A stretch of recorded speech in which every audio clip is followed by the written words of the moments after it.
Evening, everyone. I'm going to call to order. Tonight is Monday, January 6th. It is 7:03. My apologies for being a little late. Please rise for the Pledge of Allegiance and moment of silence. I pledge allegiance to the flag of the United States of America and to the republic for which it stands, one nation, under God, indivisible, with liberty and justice for all. Please remain standing. Made it through the holidays. As I stated at our last council meeting, there have been some family members that have experienced loss in 2024, and our hearts definitely go out to them that have experienced that loss coming into this new year, and also the individuals that have passed during the tragedy down in New Orleans. So please join a moment of silence with me.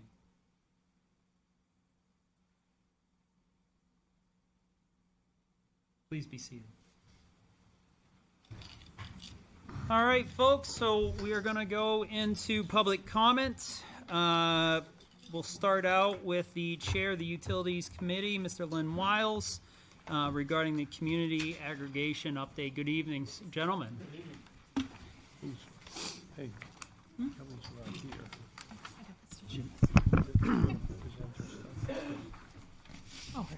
Good evening, Mr. Chair. My name is Lynn Wiles. I am the chairman of the Londonderry Utilities Committee. With me here tonight is Paul Ramsey. Paul is one of the members of the Utilities Committee as well, who is very well versed in the Community Choice Aggregation Plan. And we're here to give you tonight, not take a lot of your time, but just to give you the status of where we're at. We've been talking about the aggregation plan, Community Choice Aggregation Plan, for probably 2 years now, in the town. And one of the guiding principles that we've been working to is we were not going to implement a program that would cost money to the citizens of Londonderry, right? So we've gone through all the necessary steps to implement a program. We haven't pulled the trigger. We were thinking that if the conditions warranted it, that we would be doing so this quarter. PSNH, Eversource has come out with their rates, or they've submitted their proposed rates for 2025, first 6 months of 2025, and they're actually extremely competitive with what our community choice aggregation partner can provide for us. So at this point in time, we feel it is best for the town of Londonderry, the citizens of Londonderry, to not implement the program, just continue on status quo with Eversource the way they've been providing the supply side of the program to date. Questions? Do you have anything else to present, or Nope. questions from the council? So if I heard you correctly, that right now what you would be able to offer for the residents is not better than what Eversource will be providing? It's almost equal. It might be $1 or $2 a month, and Okay. for the amount of effort it takes to implement the program, it just doesn't make sense to do it for $1 or $2 a month. 6 months Eversource. Yep. The Eversource rate is only for 6 months. It'll be reset come August, and that'll be our next opportunity to take a look at the program. And with that said, we are working with Freedom Energy Logistics and Colonial Power. They're providing market updates every 2 weeks. They forecast the energy supply. And so it's within their interest to make this happen, too. So they're very active in trying to look forward on pricing. And the cold winter, the geopolitical situation in Ukraine, all of these have kind of worked against us going forward with the program. So Did you guys have a potential forecasted price of what you could have done before Eversource released their new rates that were coming out? So I don't know if you can go back to the chart. So we were looking at, so if you look at on the graphic at the lower right-hand corner of that chart, you can see that the company was going to give us, the partners were going to come in with an 8-month rate of 0.864 cents. And they were actually going to combine that with a 20-month term contract as well, and that would be giving us some price stability. And that was one of the key factors of this program, was looking at some price stability as well as low cost. But you can see what Eversource came in, and they came in at 0.08929, which is a little bit higher. than the 8-month term, but when you factor in the higher cost for the long-term contract, it really washes out. Thank you. Anything else from the council? All right. Thank you you. very much. Thank you. Thank you. for your committee's hard work as well. So folks, we're in public comment. We can come So up. I've got something I'd like to go with public comment, if that's okay. Yes, sir. Absolutely. Sorry to interrupt you. I had to be upstairs for a minute or something. So, during the last couple of meetings and everything else, it's come to my attention around these 91As. And we were at something recently in which we had a bunch of pending 91As. So I asked the IT department and I asked the town manager to pull the 91As for me from September. And after going through them and reviewing all of them, a number of them come from out of state. And that requires, a lot of information and a lot of work. But recently I've heard that we're classifying things as 91As that we used to just be able to provide the information. So I'm just trying to find out, did we make a policy change that I missed on 91As? I know. So I think what we need to do is I think we need to give some very clear direction to the staff, because 95+% of the information that's in this building is public information. If someone asks for it, let's try to find a way to streamline it and just give it to them. What I also see is that, and I could say that it could be as high as like 98 or 99% of the information is public information. So, if you're writing an email, be prepared for it to be on the front page of, of the union leader. I mean, so we should provide those things. The other thing we need to ask staff to look at is updating the website, where we have a program where we're telling people that the 91As are out there and putting a list of what's out there. So if people do come asking questions, maybe it's been asked for already. But I think we need to get much more business friendly around the information and around being able to, things that are being asked for that are much more easily distributed. And if they need legal review, then fine, then we'll have legal review. But I think we need to get more efficient, more streamlined around, and I don't want to get stuck in it's a 91A all the time. If someone says, hey, John, can I have that email you talked about at the, such and such thing, just send it to them. Let's become a little bit easier about getting information, because I think we've created something that we didn't mean to create.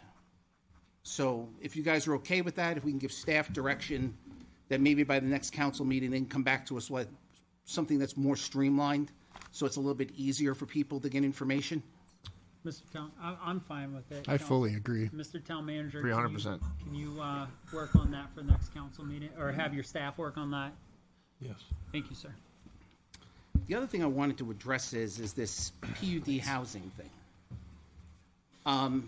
There's going to be a conceptual meeting off of about housing off of Exit 5, and I want people to start to understand that someone's coming in and they're asking for 1,300 units in its conceptual discussion.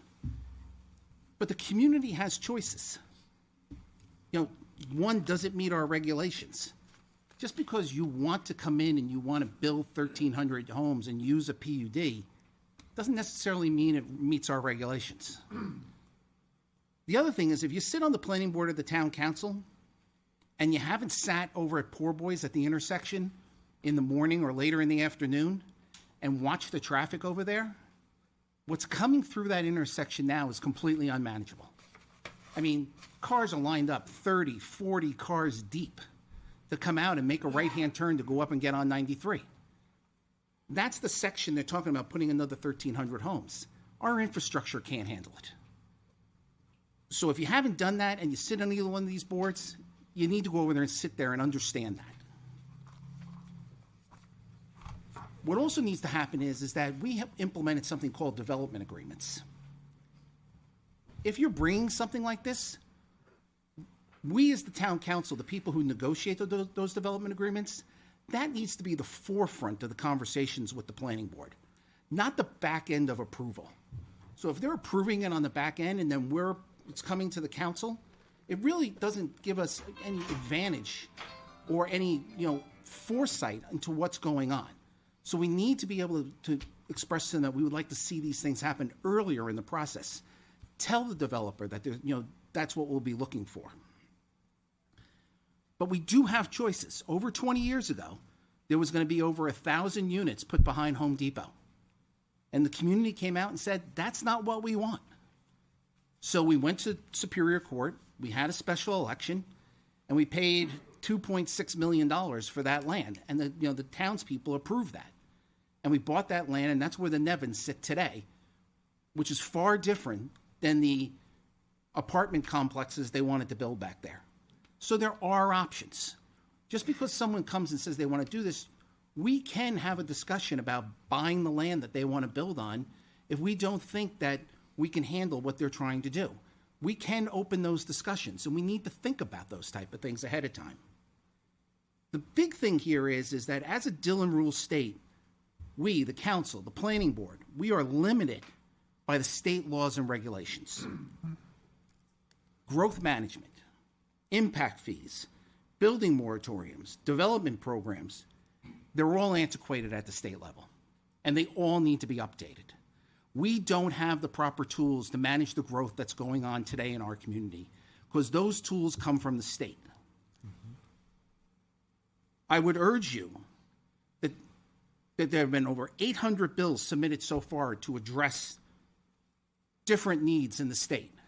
There's only one that I know of, that I'm aware of, that has anything to do with growth management, and Ron's working on it. What are the other 799 for? We as a community need to tell our state elected officials, we need these kind of tools. We need tools to manage the growth that's going on in southern New Hampshire, and our hands are tied because we don't have the tools. We can't put growth management in place. We can't put a proper impact fee, regulation in place because of what the state laws are. State laws don't allow for building moratoriums. They're very, very limited. We need the legislature to update those laws and those regulations in order to help us. And the last thing is, I would ask the council that we ask our planning board liaison to express our concerns to the planning board. With these type of things coming and everything, our liaison should be speaking for the council and saying, these are the things we're concerned about. What are we doing to address them? And, it's great that we went ahead and we got the information on the master plan, but we still need to update our regulations. In my opinion, that should have been paramount, and we haven't done that yet. But these things are things that we do have a voice on and things that we can address. Our options are limited, but we need to address them. So if you all agree as a council, if we could please just direct the planning board liaison to express our concerns. Will do. Please do. And that's all I have for now. We just have a little family emergency, and Miss Karen won't be here tonight. She had to leave. So I'm going to try to cover the pieces for her that I can during the meeting. And I just spoke to her upstairs. Thank you. All right, folks, we're in public comment. Please, as always, name and address. You have 5 minutes. I'll respectfully start tapping my watch when you get close to that time, just to give you a courtesy out of respect. And, sir, good evening. Ray Bresson, 3 Gary Drive. And I would like to mention to discuss this ordinance 2024-13, extending Londonderry commercial industrial tax incentive. And I just heard what John said here, and I don't disagree with what he said, but we have the opportunity to talk to our state reps, the state reps in town, and we have a senator in town, and if we want to have some changes up to Concord, we need to be talking to those folks, okay? In addition to that, we can go up to Concord, and if we want to support a bill or even put a bill in, we can do that. You all can do that. Anybody in the planning board can do that. I believe. I could be wrong.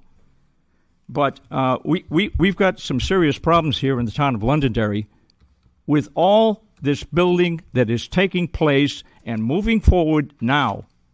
And apparently we don't have much control over it. I suggest, even though we may be a Dillon Road state, and we have to follow the RSAs from the state of New Hampshire, Concord, that is true. And yes, maybe they need to be changed and updated, because the prime job of everybody that sits on a board here, the planning board, the town council, a major job is for the health and welfare of the citizens. And that's really important. And yes, the town does have some say-so and actually can make rules and regulations more strict than the state.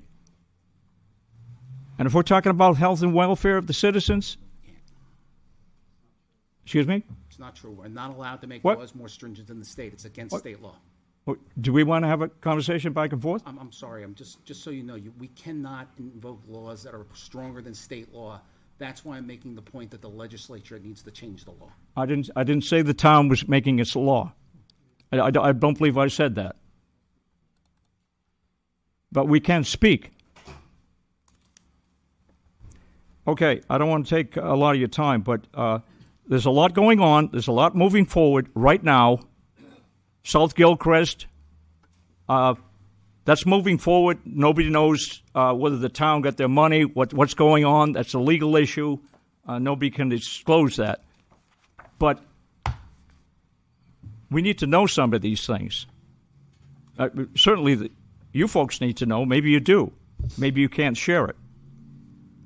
But with all these facilities going on, and by the way, this thing, which we're talking about 2413, this extending the industrial tax base. Wait a minute. We have to do this to get business to come in. Londonderry is a prime place for business. It's got access to 93, Route 3, and we also have a planning and economic development department. Economic development department. I believe there are some people working and talking to other businesses, working to assist them to bring them in. But in addition to that, we got to give them additional tax breaks? I don't see that. I don't see the necessity of that. These people want to come here. These businesses want to come here because they know Londonderry is a great place to have business. We don't have to give them additional tax breaks, I'm suggesting. And before any of this is approved, we need to think really closely about that. We got a lot of other more important things to be spending our money on: water and sewer, for one, traffic, and you could even go with housing, although, wait a minute, we've approved an awful lot of housing, and we got a lot of more coming forward. And some of it, most people, a lot of people in Londonderry, a young couple, can't even afford. So please consider, before you approve these tax breaks for businesses and developers. Thank you. Thank you, sir. Yes, sir. Dave Ellis, 1 Wilshire Drive. Mr. Ellis, good evening. I'd like to speak in support of what you just heard, so it'll be very brief. I totally agree that we do not need to offer tax incentives for businesses. They have good highway access. We even have an airport and a freight terminal in the town. Thank you, sir. Good evening. Richard Belinsky, 89 Hall Road. I want to talk a little bit about the, what I'll call the non-search for our new town manager. It's been over 2 months since Mike Malaguti gave his resignation letter. I think it was the 24th of October. And I don't understand why I keep getting calls asking me if I know what's going on. Where is the search heading? Where have you advertised it now? What is being done? I know that on Friday the 27th at 8 in the morning, there was a town council non-public meeting. The meeting minutes got posted that you were speaking with Bill Hart. Where'd that come about? Who brought that about? Kind of sounds like somebody's trying to backdoor an old employee back into this town. That's what it sounds like to me. I got a pretty good idea who. So what's going on? Why am I getting calls? There's 5 of you up there. What's being done?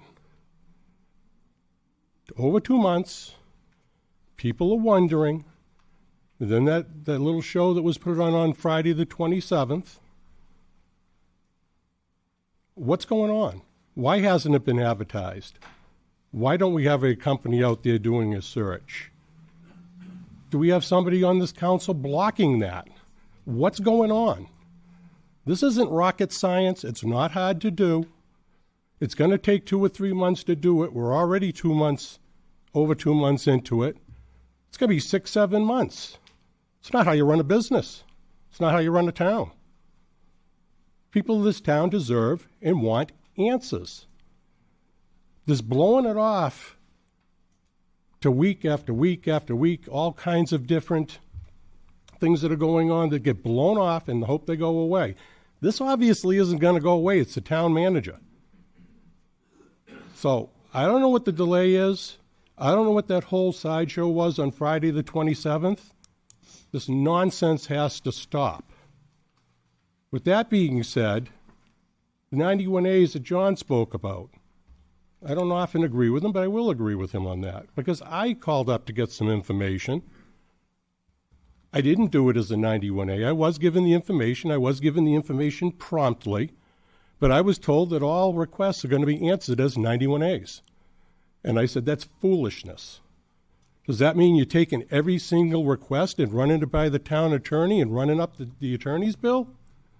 I don't know that that's what happened because I didn't ask that. Certainly seems like that to me. I had a very simple question, answered promptly, but was told it had to be answered as a 91A.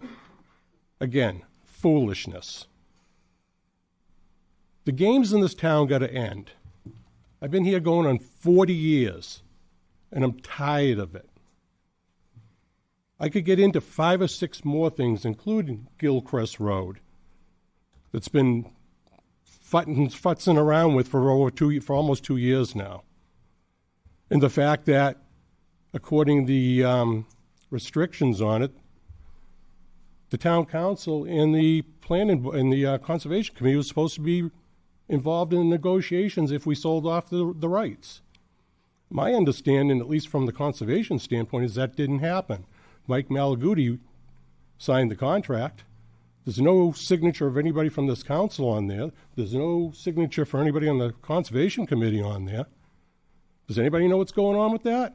I seem to have a little better idea what's going on that than you. Let's get stuff in place. Let's start getting stuff rolling. Let's stop sitting on stuff. I'm going to find out who initiated the Bill Hart situation because the people have the right to know because that, quite frankly, looked like a big game. Thank you. Anyone else?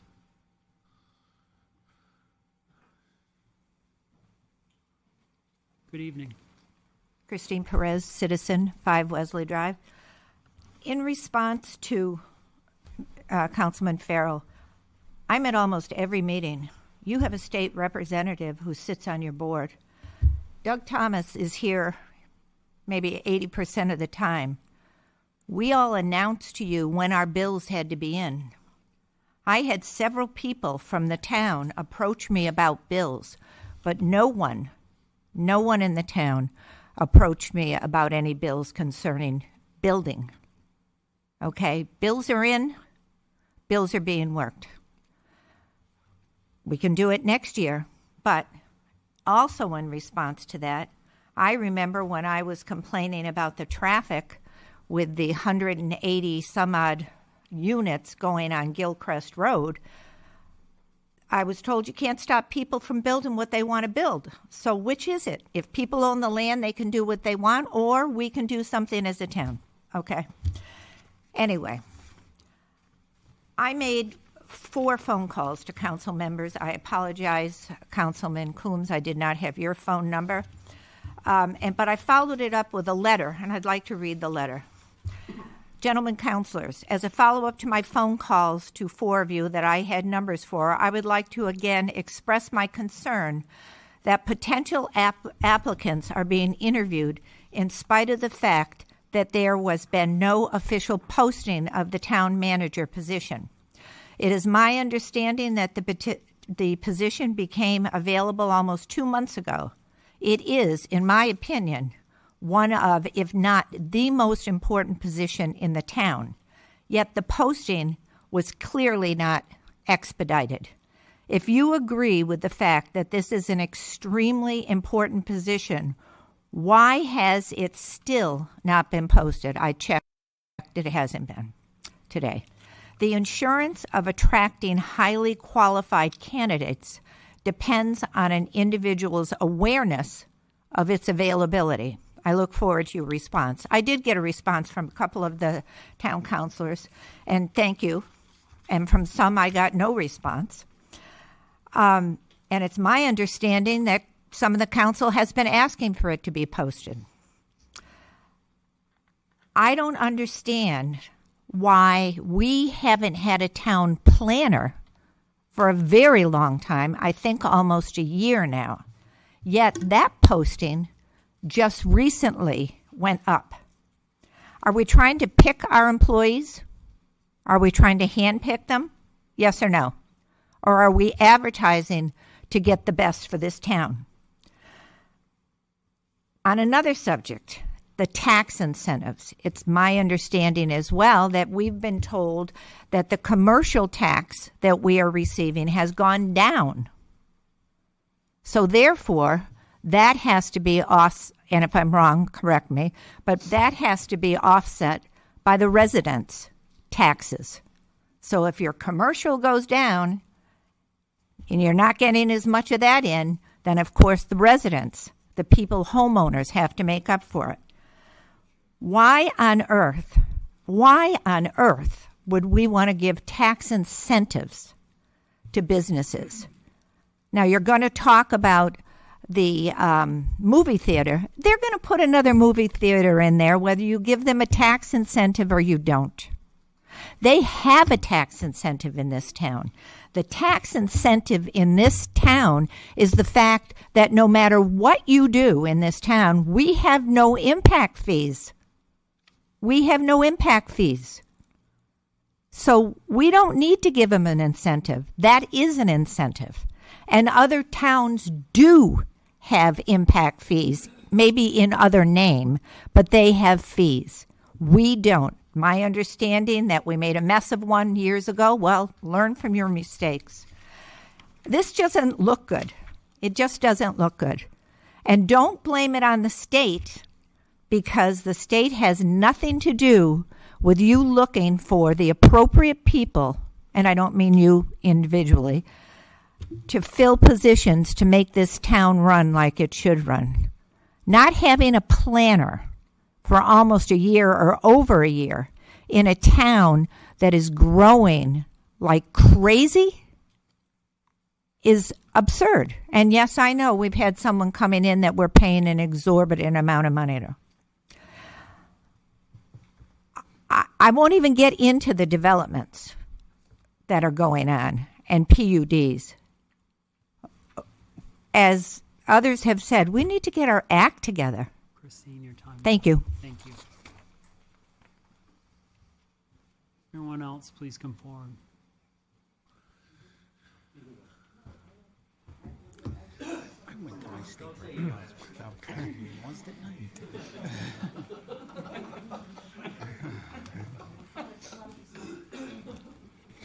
Good evening. Good evening, Council. With regards to the hiring policy and the town manager's position, if I am correct, the letter of resignation was dated October 26th, 2024. The separation date that you gentlemen agreed upon was December 2nd, 2024. That's approximately 34 days. since he's left. As of today, the town manager's position has not been advertised on the town's website.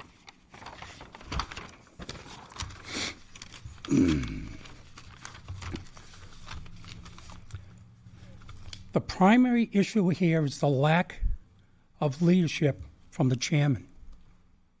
Bill Hart, who I know, who's worked for this town and stepped in and did a decent job managing the town when we were making a transition. Bill, like any other citizen, has every right to be considered for the open town manager's position. Additionally, any councilor is entitled to a request of a meeting. However, the chairman should have scheduled this meeting after the council reviewed and approved the job description and once the job description was publicly posted. You can't deny it. If you read the minutes of the meeting, non-public meeting, guys, say what you want. That was a job interview. And I'm sure there are other people in town that are going to say the same thing. The application and interview process should be consistent for all candidates. By allowing this situation to unfold in the manner the chairman fosters an environment of deception, backroom deals, discrimination, and favoritism. Do you have We any now proof have for a that? tainted... Ted, I'll talk to you. I will not talk to the He's chairman. not the chair. Does he I'm have not any going to proof talk of to you. I have a right not to that? talk to you. I do have a question. I If will, you're going to come after me, Jim, I I will. don't want to respectfully listen to talk it. It's my you. If turn. you're- It's and my... I am I have a pausing. right. I I'm have the pausing your podium. time. I pause your time. Excuse me. So what Excuse I'm me. saying- I haven't said much. Excuse me. Excuse. He's not directing it to me. Excuse me. Jim. Could you listen for a second, please? I think we need a sense of decorum and civility in these meetings. That's fine. Without raising voices, which you already have, and let's not get upset. We're all pulling the wagon the same way. Thank God they hired you. Okay? Let's pull the wagon the same way. Okay, let me Civility finish what I had and to say. I have a decorum. right to public comment. Let me finish what I have to say. So I paused your time, and because I want to respond. At I'm the not end of the ready to day- listen to your... You can pause your time all you want. Mr. Let me Butler, finish what I have to at the say. end of the day- I started it. Don't deflect it. Let me Not finish it. deflecting it. Let me finish it. Yes, sir. Thank you. The application and interview process should be consistent for all candidates. By allowing this situation to unfold in this manner, the chairman has fostered an environment of deception, backroom deals, discrimination, and favoritism. It just is what it is. It stinks. It looks stinky. The town is a municipality funded and operated through the taxes it collects, not a private corporation. As stated in the HR mission, Londonderry is an equal opportunity employer, and it is the intent of the town to provide equal opportunity to all individuals. To have a meeting with a past employee about the town manager's position before, and it's been asked publicly, when are you going to post it? And you'll be working on it. Several times. Not once, not twice, several times.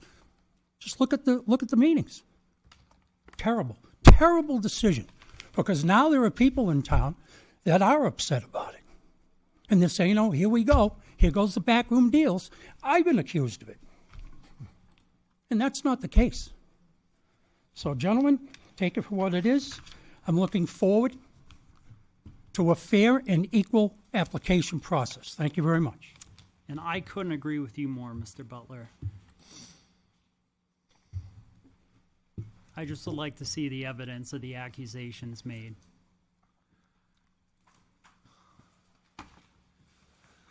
Good evening. Daniel Bouchard, 8 O'Connell Drive. A lot more people here than on the 27th when I was here. I was the only one here in town to see the council. Could have at least brought coffee. No. We could have brought him coffee. That's right. You could have brought me coffee. Guess we could have done that. So I just want to talk about this whole town manager position. And when you look at the school district, when they hire somebody of that caliber, they have an open process. I haven't seen that here. All right. And when I was here on the 27th, I see the town attorney here. And then when I read the minutes, I'm like, it sounded more like it was ready to make a deal and a contract instead of a interview process. And I think it would be nice if the council thought about maybe doing like the school district does, open it up and let people in town, maybe you narrow it down to 3 people and have an open meeting with people and say, would you like to ask, Ron Dunn questions about why he wants to be the town manager in this community?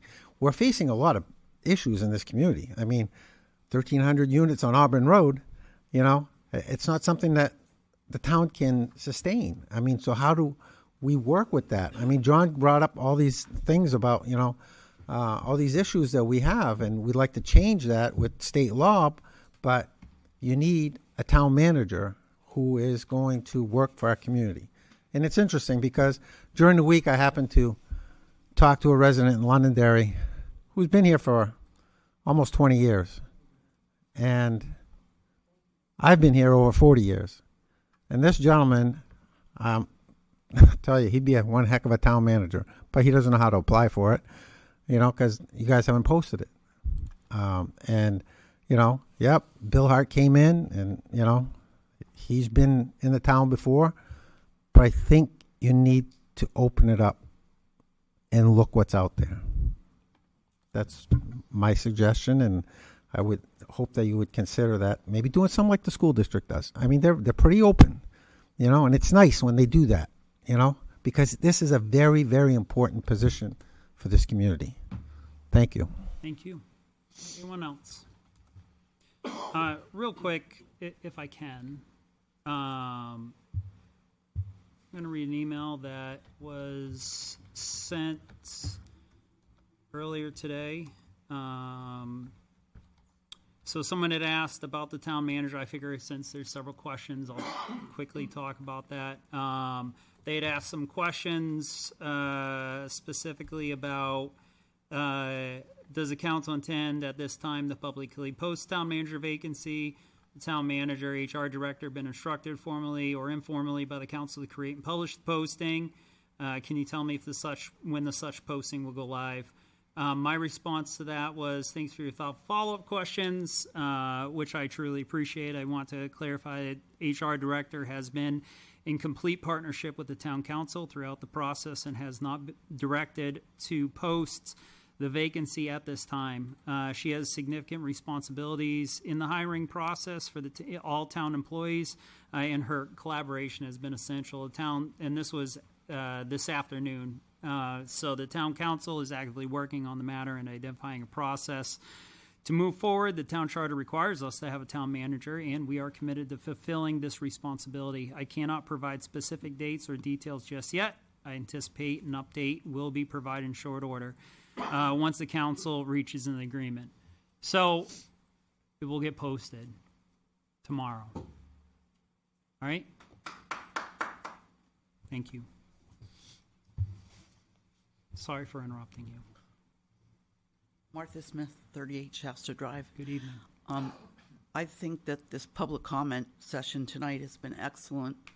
I agree with everything that Councilor Farrell said. I think that those were very valid points, and quite frankly, none of you are lawyers up there, and there are a lot of laws that control growth, and we have to look at a way to get around them. And we do have a lot of representation at the state.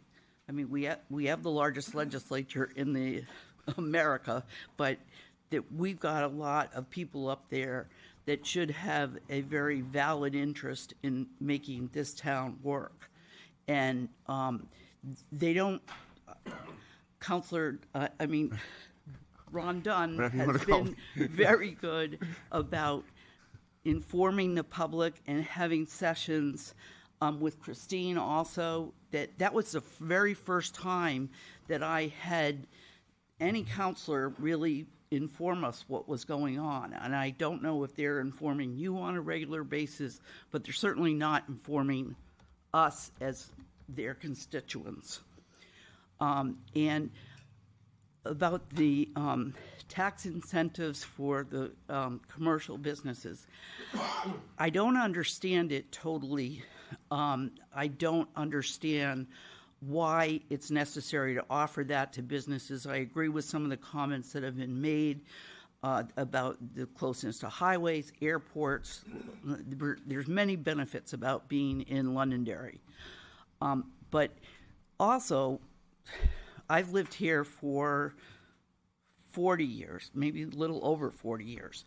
The thing that's always been talked about to me is, oh, well, if we get this commercial properties come in, we're going to get these taxes, it's going to make our taxes go down.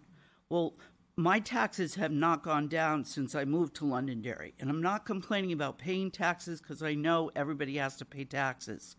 But with all the things that are going on with education, with other things at the state, that we're going to be in trouble here. And I think that that if the idea is that commercial property brings in revenue and relieves the tax burden on the public, then I don't really think that we have to give them incentives, because I haven't seen it benefit me yet. That's all I have to say. Thank you. Thank you. All right. Just for clarification purposes, state laws, have I been chirping in your ear for the last 6 months about all the things I just spoke about and how we have to make changes? Yes, sir. And we've been having meetings and talking about them, right? Yes. So just so people know, I sit next to a state rep, so we've been working on it. It's not that no one's working on it, we're trying. And Ron, I've had conversations with you too about Yes, sir. laws in the You have. state, just to put that Absolutely. to the record. So we're taking advantage of the person who sits on the board with us. Good evening. Gentlemen, good evening. How are we doing? Jake Butler, 2 Danbury Court, the chairman of your planning board. There has been some discussion about planning board and things we can and cannot do. And it was requested that the liaison of the planning board come back to the planning board and discuss with us. The chairman of your planning board has said multiple times we'd like to have the council weigh in on some of the things that are going on in town, specifically development and infrastructure improvements that are in dire need. I believe at one of our meetings I asked you for the council to show some leadership and see what we can do on taking care of some infrastructure in town. I have not heard anything, any discussion so far in our budget process about starting to try and fund some infrastructure improvements in the town of Londonderry. This planning board chair discussed, after our former town manager resigned, an emergency moratorium on building development, something that was brought up here tonight. We discussed it at a meeting. I proposed something that I asked to send to the lawyer. The lawyer reviewed it. The lawyer met with the planning board and the council. From there, I was told that the lawyer is no longer authorized to perform work on the moratorium. A reminder that ultimately the council is who would authorize a moratorium or not. Planning board can recommend it till they're blue in the face. It was evident after our conversation with the lawyer that the town council would not support a moratorium. Your planning board has tried. Here we are. Been a lot of conversation over the past 24 hours about a very large development, of which I'm not going to get into. There's now, I'm sure at my meeting, there's going to be people standing in the crowd upset because they can't talk about what's going on and how unfair it is that we don't have public comment. When in reality, all that's going to do is create a massive issue for us if something goes into litigation. So hopefully, if those people do have an issue with the development, they come to where they can speak freely about it, which is this council, until it gets to a point where it's a public hearing and then it's lawfully heard and followed through process. So, it's been told to come to the planning board. I've asked you guys, what are you going to do? What are we doing to fund infrastructure? I attempted to put a moratorium up It seems like it got nothing but pushback. Was it a perfect solution? No, but we're not in a perfect situation right now in the town of Londonderry. We are going to start to really struggle with it.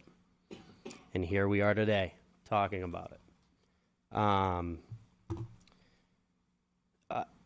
I don't know what else to say besides that, but I want to make sure that it's very clear that this was attempted and it was told no. Ultimately is exactly what happened. So I don't want to hear the planning board's not doing their job, because we are and we've tried. Chairman Butler. Yes, the planning board is not being accused of not doing their job.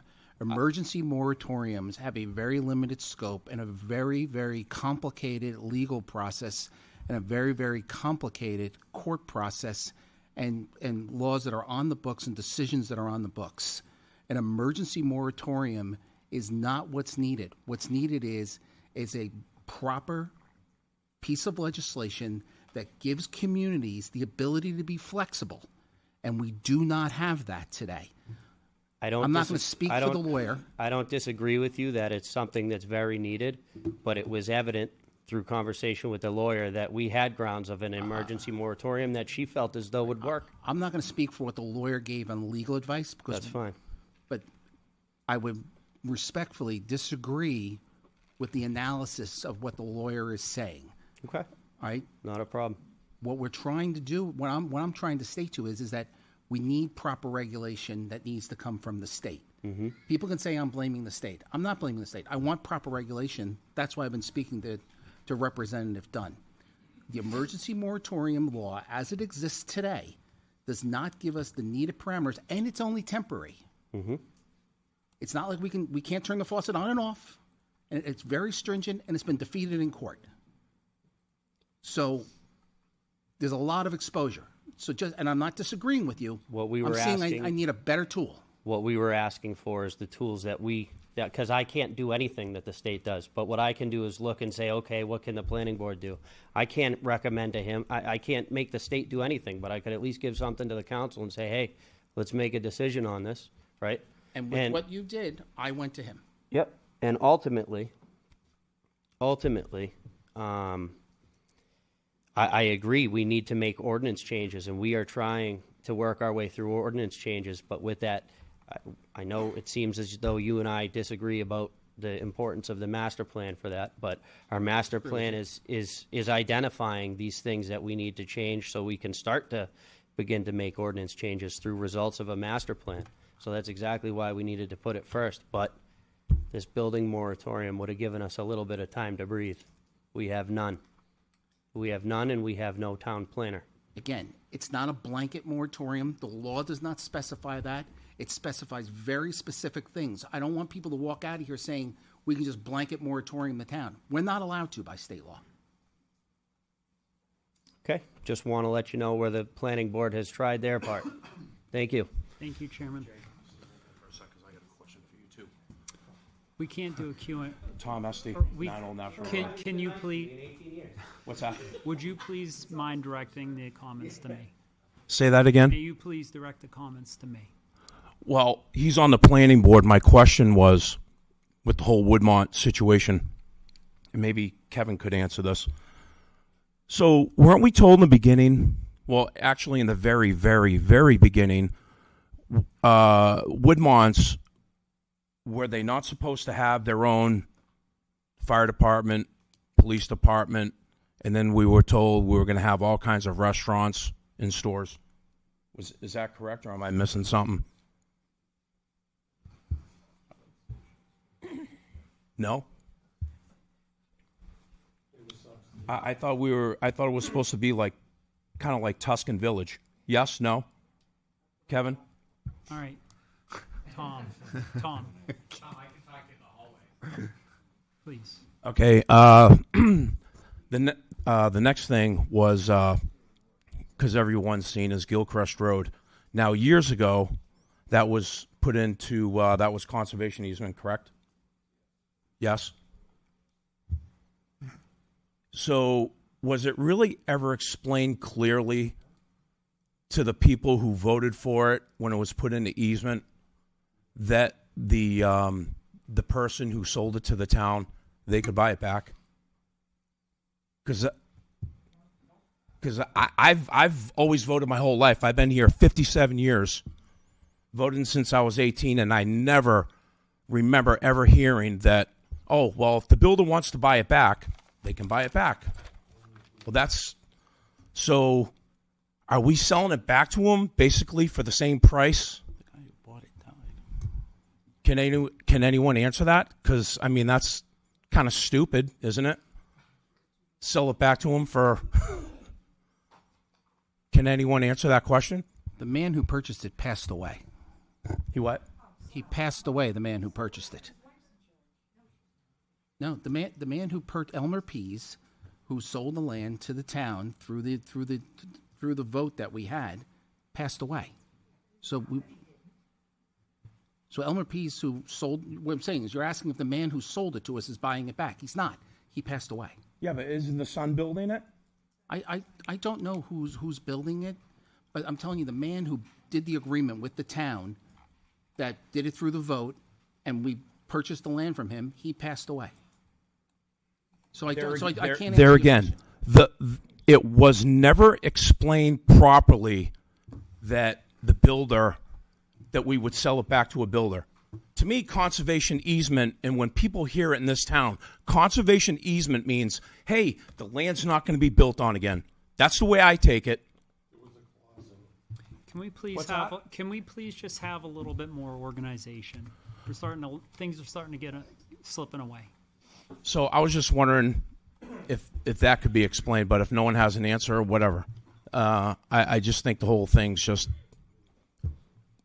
full of crap. Just the way all this building is, do we really need more apartment buildings or houses? I just drove through Woodmont today, and I seen all these apartment buildings, and I'm like, when are we going to have restaurants and stores going through there? We have 603 Brewery. That's going to be our only restaurant? Very frustrating. And then the other thing I want to just touch base on was the whole Bill Hart situation. If we never posted for a town manager, why are we even talking to someone if it's not even posted? That's a backdoor deal, if you ask me, and the whole thing frickin' stinks. And the last thing I want to say is Happy New Year, gentlemen. Thank you. And I want to thank everyone who came out to the community tree burn. I had one town council show up and some of the LRC people. So I thank you. Thank you. Thank you, Mr. Esty. All right, it's real quick, and just to... You being an elected official, I'll allow it. Jake Butler, chairman of the planning Are board. appointed. One other thing I wanted to comment on was there was a discussion about a change in 91A process or whatever. I do have to say I was relatively surprised. I had asked for some information, and then a few weeks later I got a very formal email about a 91A request when I never really requested anything. I just emailed and asked for information. To me, it doesn't really bother me either way. I think if it's easier for the town to throw stuff through a process, that everything goes through a 91A, whether it's somebody asking for a simple email or, a million pieces of documentation, if that's what's going to be easiest for the town staff with the resources that they have in order to organize it and be able to get back to it, totally fine. What I will say I was surprised about was I was told that I might be charged for the information that I had requested. I'm requesting it as your chairman of your planning board about relevant planning board documents. Can I ask a question? Yes, sir. Was that just like blanket statement, like boilerplate, or the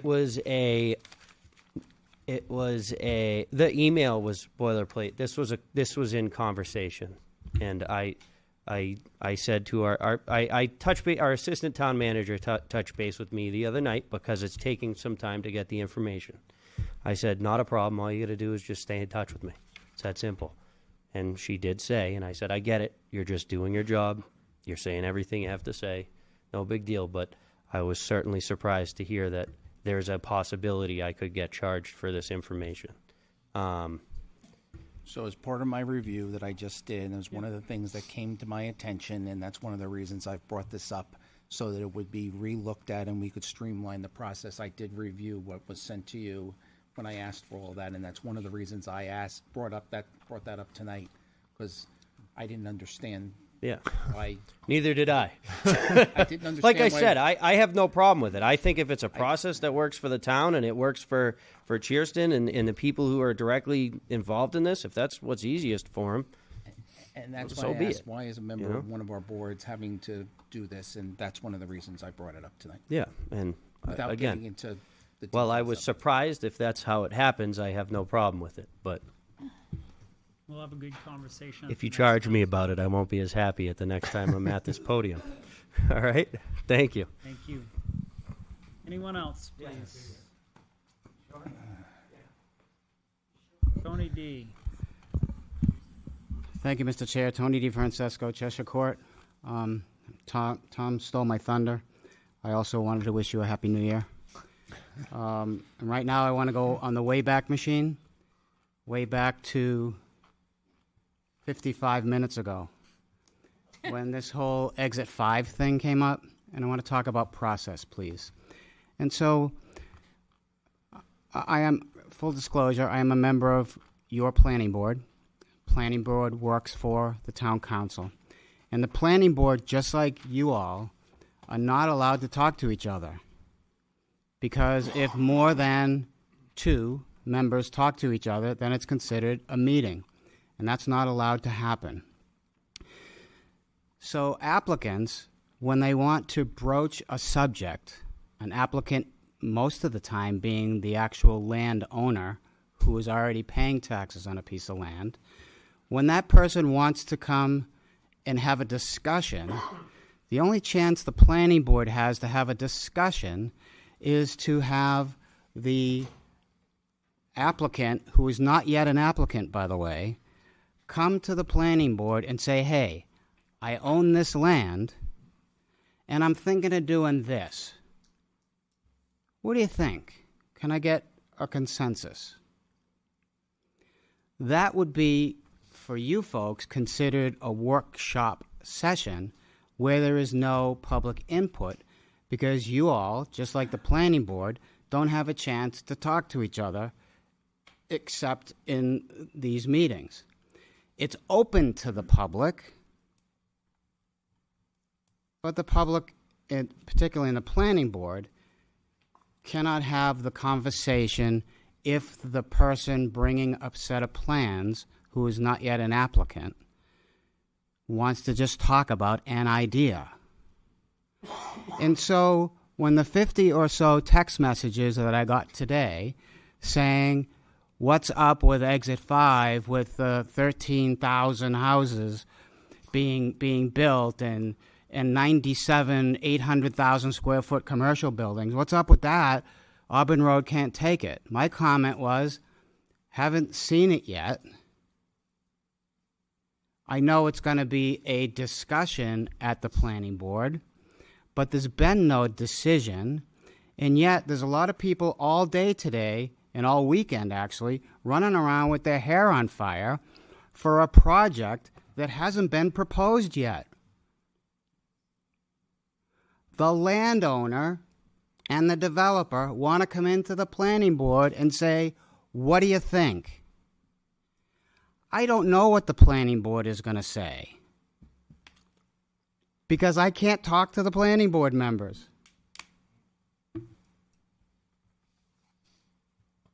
The general public needs to understand that. I'm here tonight laying this process out so that people understand the process.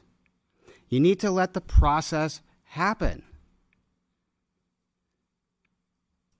No one has said this amount of houses is coming to Exit 5. Nobody that's official.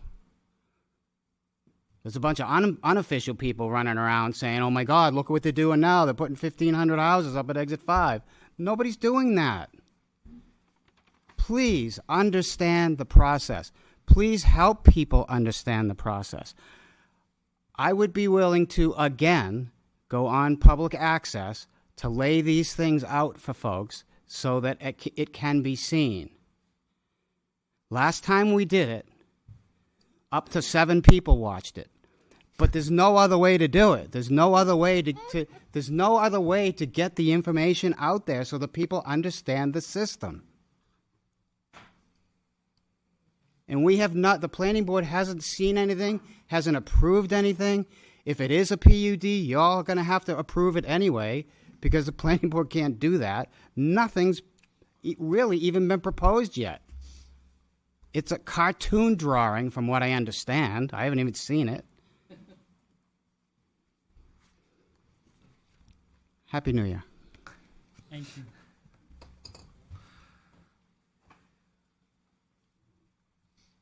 Good evening. Good evening. Deb Paul, 118 Hardy Road. I just want to say, wow, what a great town council meeting. A lot of great opinions, and we all know what opinions are. They're people's perspectives on different points of views of different topics. And yes, I was also another one who got one of those emails. I emailed a simple question, at least I thought it was a simple question, to get a simple document, and it came back as a 91A. And I do not think that we should be charged for them. I don't know if you are charging for them. I don't know if the attorneys are looking at them. But this all ties into the town manager position. I hope to God that all of you have really did some research and some homework and looked at the job description. I would hope that that may be even public, that people could hear and understand what you want to see from your town manager. To me, personally, I want to see a town manager who's not an economic developer, a town manager who focuses in on processes and procedures and can get our house in order. We need processes and procedures that are consistent, effective, and efficient throughout the town hall. Because once your town hall is in order, your house is in order, it's a place people want to come. It's a place people want to come to work. They know what they need to do. They understand the process. They're all happy. So on that note, that's my opinion. The other thing is the building. Yes, I understand what Tony was saying about the planning board and how it works, but it would be nice to have opportunity every now and then to bring up a comment to the planning board in public comment, not dealing with a project or anything like that or a development, but just say, hey, do you think that maybe you could put in a process that when you're in design review, the people that are around the project or potential project could get a registered letter to let them know that there may be something coming there, and that there could be a public hearing so they could talk to the developers about their ideas. Because let's face it, at that moment in time is when the developers are open. They haven't spent a lot of money on a site plan. They haven't spent a lot of money. And they'd be more apt to listen to what the people have to say that live around there. And I know it's not etched in stone at that moment, but when the public hearing happens, it kind of is. They've already spent hundreds of thousands of dollars on design plans and drawings and this and that, and they don't want to go back and make those changes. So it would be a conversation. So because we don't have public comment there, there's no opportunity for the public to ask that question of the planning board except here. Because to me, all business of all boards and committees, I shouldn't say all, excuse me, I want to strike that and say the majority of the business of the council, the planning board, all of it should be done in the public. And yes, Dan had it right. The school does do a lot of the things very, very publicly.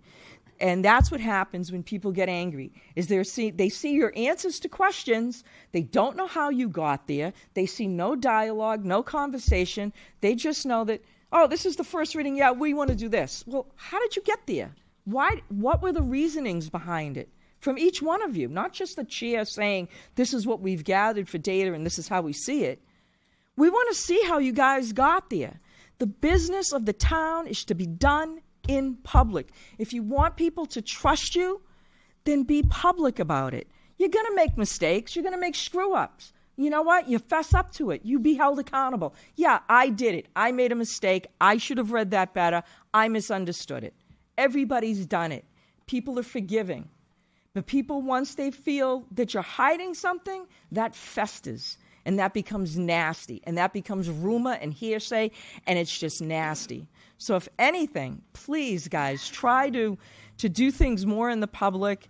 Be more upfront about it. And as far as this incentive, when I was a counselor, I was against it. I'm still against it. I find it very, very curious that 2 or 3 weeks ago at a town council meeting, I came up here and asked a question, how many people have applied for it? And it kind of got danced around later on in the meeting. I was never answered. And they said nobody. And now all of a sudden there's all these people coming out. I don't know if phone calls were made, but you better get it in because it may not be there. Things like that are not nice. And those are the things that get people angry and upset. Just be honest and transparent and upfront with people, and you will find that people are very forgiving and understanding. Thank you. Thank you.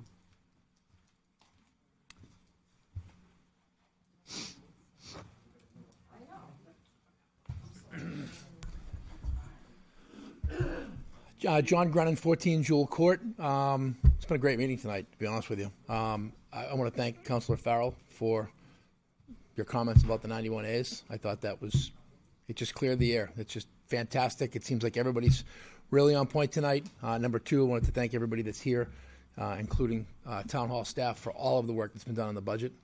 There's been some contentious meetings here about different departments, and there's absolutely no doubt in my mind that everybody that's here has worked triple time to prepare for the budget season. So as a resident, greatly appreciated.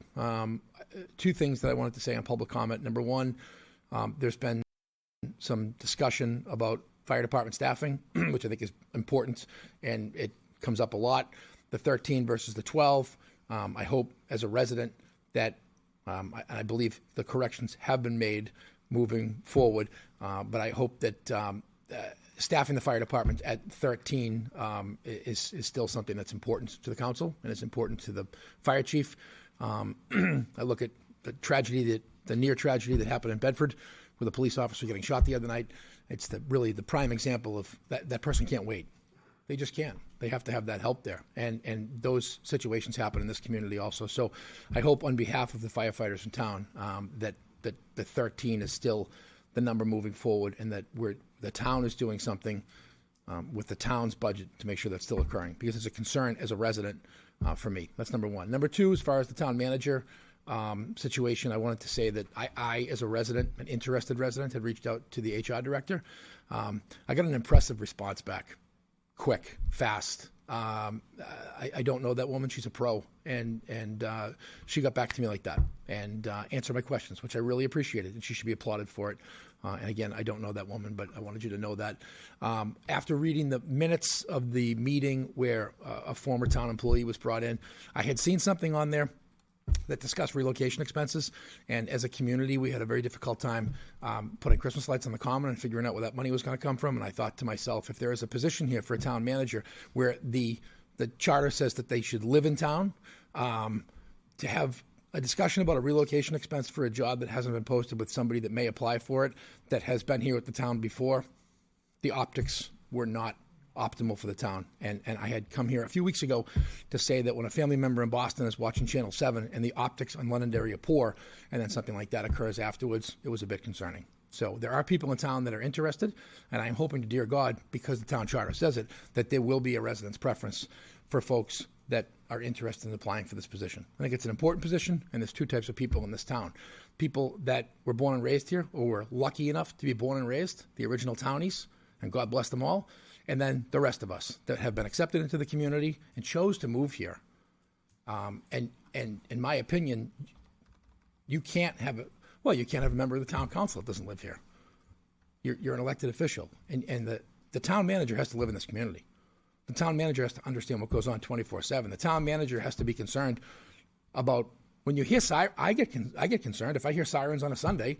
I wonder if it's the cops or the fire, and I wonder if they're safe. That doesn't come with leaving town. And the town manager's taillights, in my opinion, should never be seen. I think a lot of people feel that way too. We moved here. We're committed. People want to make the town better. And you know what the qualification should be? Residency. You know what the second one? I love the town. I don't go anyplace else at the end of the night. That should be a qualification for this position. And I hope that that is the way the town council is leading, because there's a lot of qualified people in this town that I think would serve the town well. So that's it. So I appreciate all the hard work, and you guys have had a tough run. So it's been contentious to say the least. So I hope that is well received. Thank you. Thank you. Thank you. Anyone else? Seeing none, I'm going to close public comment. So one more thing. So on the first of the year, we had the Millennial Mile Race here in town. Members of my family ran in the race, and I was waiting for them at the finish line. There was a cardiac incident, and have to say that couldn't be prouder of the Londonderry Fire Department, the police department, and the retired firefighter that was available and everything, that who tended to this person's needs. And watching from a distance and everything else, it was pretty amazing to see how fast they responded. They were right there. They revived this person and transported, and it went seamlessly, and they just do their job and walk away and save the life. It was something to watch. And we want to be damn proud of the people that work here, are trained here, and it was fantastic they were able to help this person. So ending on something that's really what this town is about is taking care of each other. Thank you. All right. I would agree. It was a good public comment, huh? I know we're just starting out the meeting and starting getting into business, but it's always good to hear the input from the community. And I agree with just about most of what was said. So thank you for that. One thing that really stuck out to me tonight is just the comment about the professionalism of our staff. We have some pretty freaking awesome staff in this community. To include our thank you. To include our administrative support coordinator, who works tirelessly, as well as all of our other staff, and I just wanted to thank them for their hard work. So, with that, we'll move into Section C, board appointments and reappointments. So we received a letter of resignation from Richard Lombard from the CONSCOM. Council does have that before them. Do I have any discussion before I ask for a motion to accept the resignation? Seeing none, do I have a motion to accept Richard Lombard's resignation? Motion to accept Richard Lombard's resignation. I have a motion from Second. Ted, a second from Ron. All in favor say aye. Aye. Any opposed? Chair votes in the affirmative. Reappointment of Susan, can someone help me with the pronounce? What is it? Mowlin. Thank you very much, Madam Chair. As an alternate member of the CONSCOM Commission, again, council has this in our packet. Any conversation? Seeing none, I'll accept a motion to reappoint Susan Mowlin. So moved. All right. Motion from Ted, second from Ron. All in favor say aye. Aye. Any opposed? Chair votes in the affirmative. Thank you very much. I'll accept the motion to open public hearing. So moved. Motion from Ted. Do I have a second? Second. Second from Ron. I heard him first. All in favor say aye. Aye. Any opposed? Chair votes in the affirmative. We're in public hearing. Ordinance 2024-13, extending the Londonderry commercial and industrial tax incentive program. As Councilor Farrell stated earlier, there is a employee that was had a personal matter that they had to address. Councilor Farrell. Yeah, Miss Karen had a phone call, and it was a family emergency, and she had to leave. So I am going to do my best here to review what she asked to be reviewed. This particular ordinance was adopted was it 2 years ago? I think it was 2 years ago. And as she explained this to me is that part of the reason for having this ordinance is that to speed up the development. and I'm speaking in her words, not my own words. What she's saying is that the difference here is that will someone come and build 10 years from now, 5 years from now, or 1 year from now? So the argument had been is that, yes, they may eventually come. This is an attractive place to come to, but they may not come for 10 years, and that the current revenue that is on this parcel will remain the same for that same 10 years. But if we give them an incentive to come here, since we're given very few tools from the state to work with, that they may come here sooner and bring more revenue to the community. That was talked about around commercial revenue. A number of years ago, we stood at a 60% residential assessment and a 40% commercial assessment.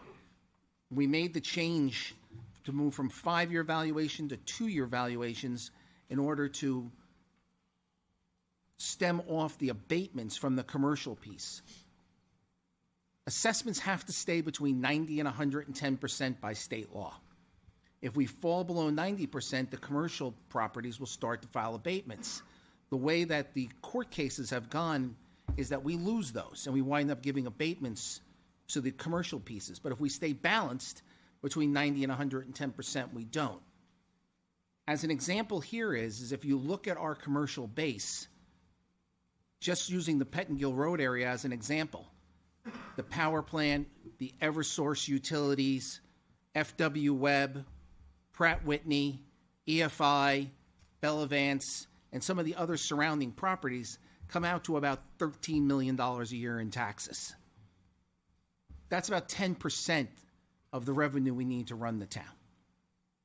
So to give you some sort of an idea, why is commercial development important to get that on the books? That's part of the reason she's making the argument that we continue this so that we can bring these properties to the development sooner rather than later. And some of the other arguments were made is that if we're going to offer something like this, we should, continue to offer it because we've now, and these things take time, after a 2-year period, have now finally come to fruition that there are applicants where there haven't been in the past. So that's what she's asked me to review. She probably would have done a much better job of it than I would have, but that's the synopsis of what it is. And my understanding is that we have to, that this expires tonight? January 9th. So this week. However, the applications that we currently have can still be considered because they came in before the deadline of December 31st, and they have to be ruled on before February 28th of this year. Right, and she told me she had that all reviewed by the attorney, Yes. and that all is what the legal parameters are around those. Any other additional comments from town staff? Just to review what Ms. Karen said at previous meetings, that this program is only on additional or new value. This is not applied to any existing commercial valuation in town. So any tax relief is on value that is added to an existing property above what it currently is or new construction. It is not administered in regards to any business that's here at the time. The other way that and this is kind of hearkening back to when it was presented 2 years ago that Ms. Karen and Mr. Malgutti presented it, is that this is a tool that has been successfully used in other communities to retain existing businesses as they look to expand. Milford is the kind of major example in the state, and those are some of what you're seeing. You see this variety of applications for a number of different examples of the way this could be applied in front of you here.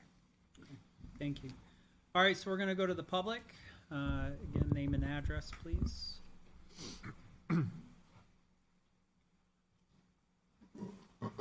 Ray Breslin, 3 Gary Drive. I understand what I've just heard here, but we're playing catch-up in this town, okay? And with a lot of things, and yet we seem to continue to approve development, and on top of that, we're thinking about putting this tax incentive, industrial commercial tax incentive, back in place because we need to speed things up. No, we don't. No, I would suggest we don't need to see. We need to sit back and figure out where we're at. Where is the town's plan, master plan? Where is this town's zoning?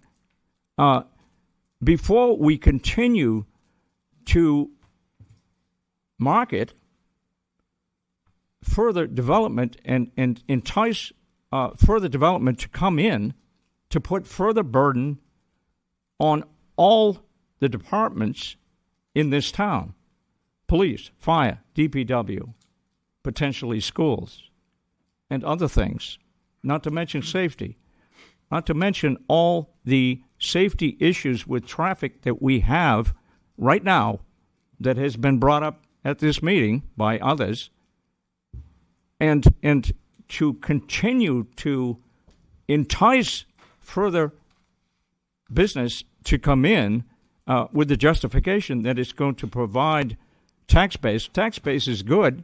I don't have a problem with that. But I think we just need to sit back and say, whoa on some of this stuff. You know, the chair of the planning board mentioned about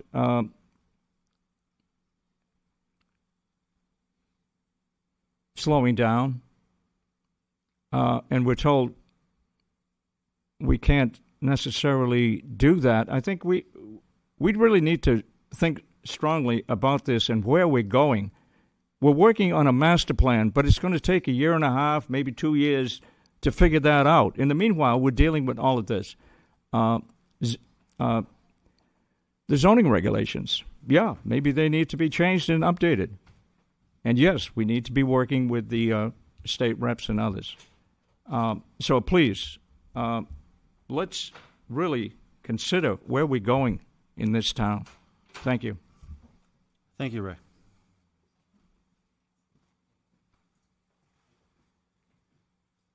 Dave Ellis, 1 Wiltshire Drive.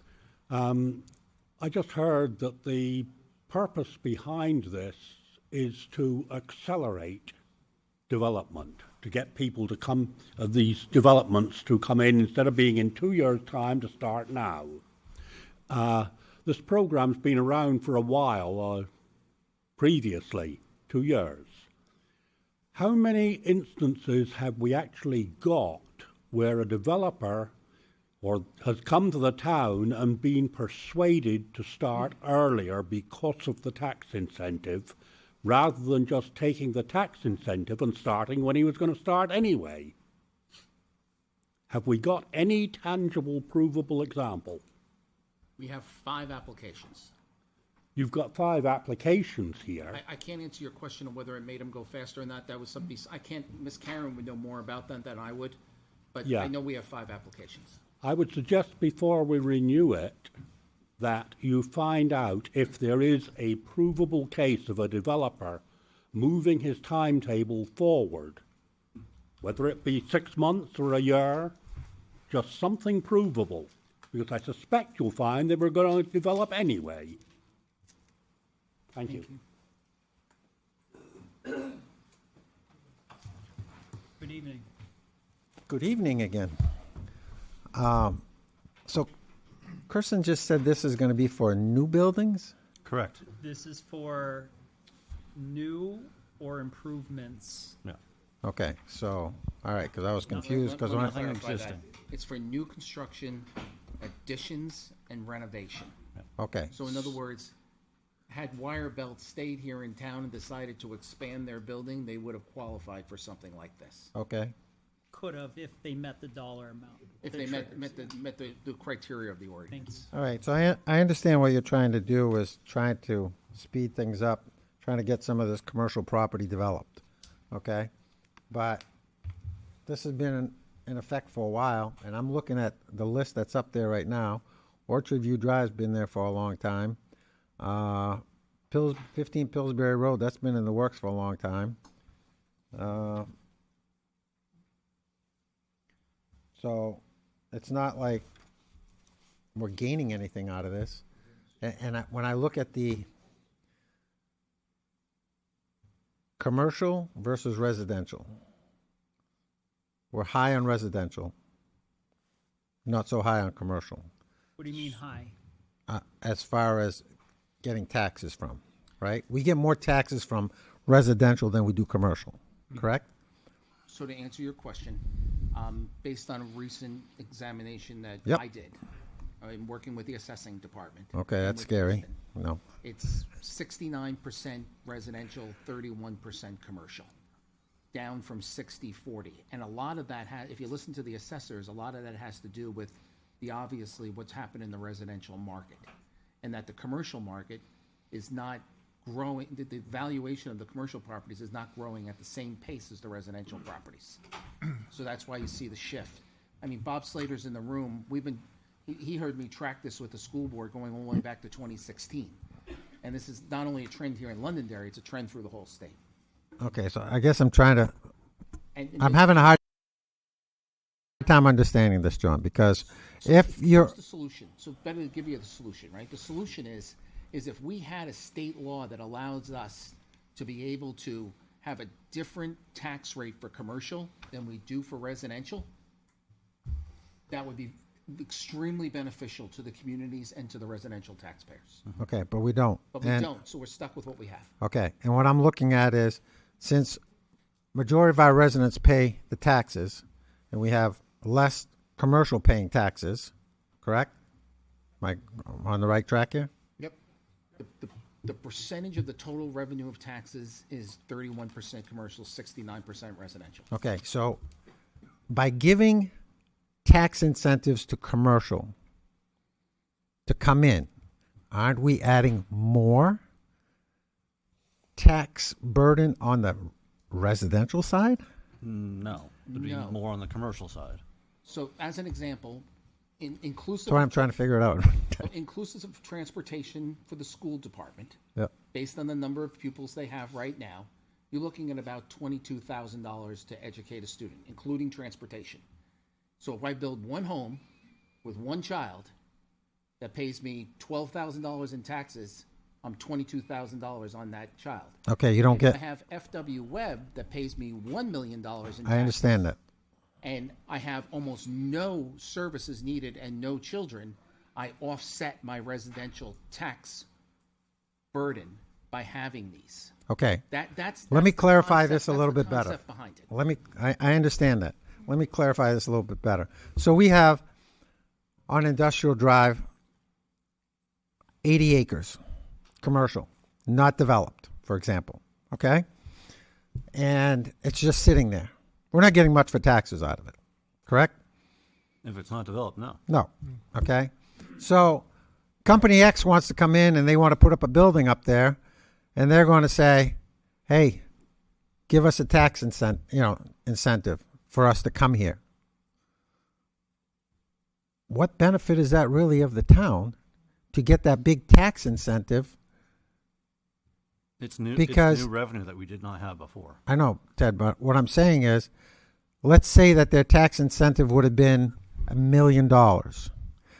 I mean, no, their tax bill would have been $1 million. And we give them an incentive of $400,000. Okay? They are going to need services, police, fire, roads, bring in traffic, add to our congestion that we already have. Okay? So wouldn't it be better for us just to say no to this and get the extra 400? Where would the extra 400 come from? If they Them. weren't here. If you don't give it to them. If they don't come, you get zero. Yeah. I don't know. So it's a balancing act.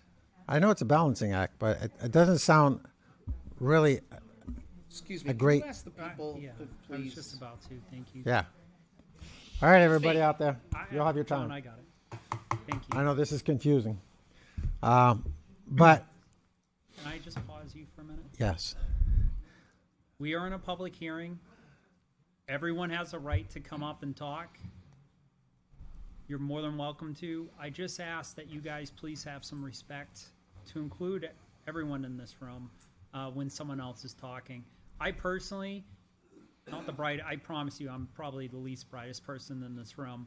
I have a hard time focusing if there's multiple conversations going on, and I really want to hear what each and every one of you have to say. So if you guys could please just show a little respect. And I'm not saying you're disrespectful, but if we could please just show the respect to the speaker. Thank you. Please continue. Okay, so to me, I don't think this is a good idea. I think you're better off getting the whole ball of wax to help. For years, when I've lived in this town for over 40 years, I've always heard Pettingill Road's going to get developed, and your taxes are going to go down. My taxes have never gone down. Okay, so I don't believe when people say, we're going to develop that and your taxes will go down. So I think this whole tax incentive, like Orchard View Drive, that building is there. It's not. You're still going to get taxed on it. You're still going to collect the taxes on it. I don't see why you need to give a tax incentive to that.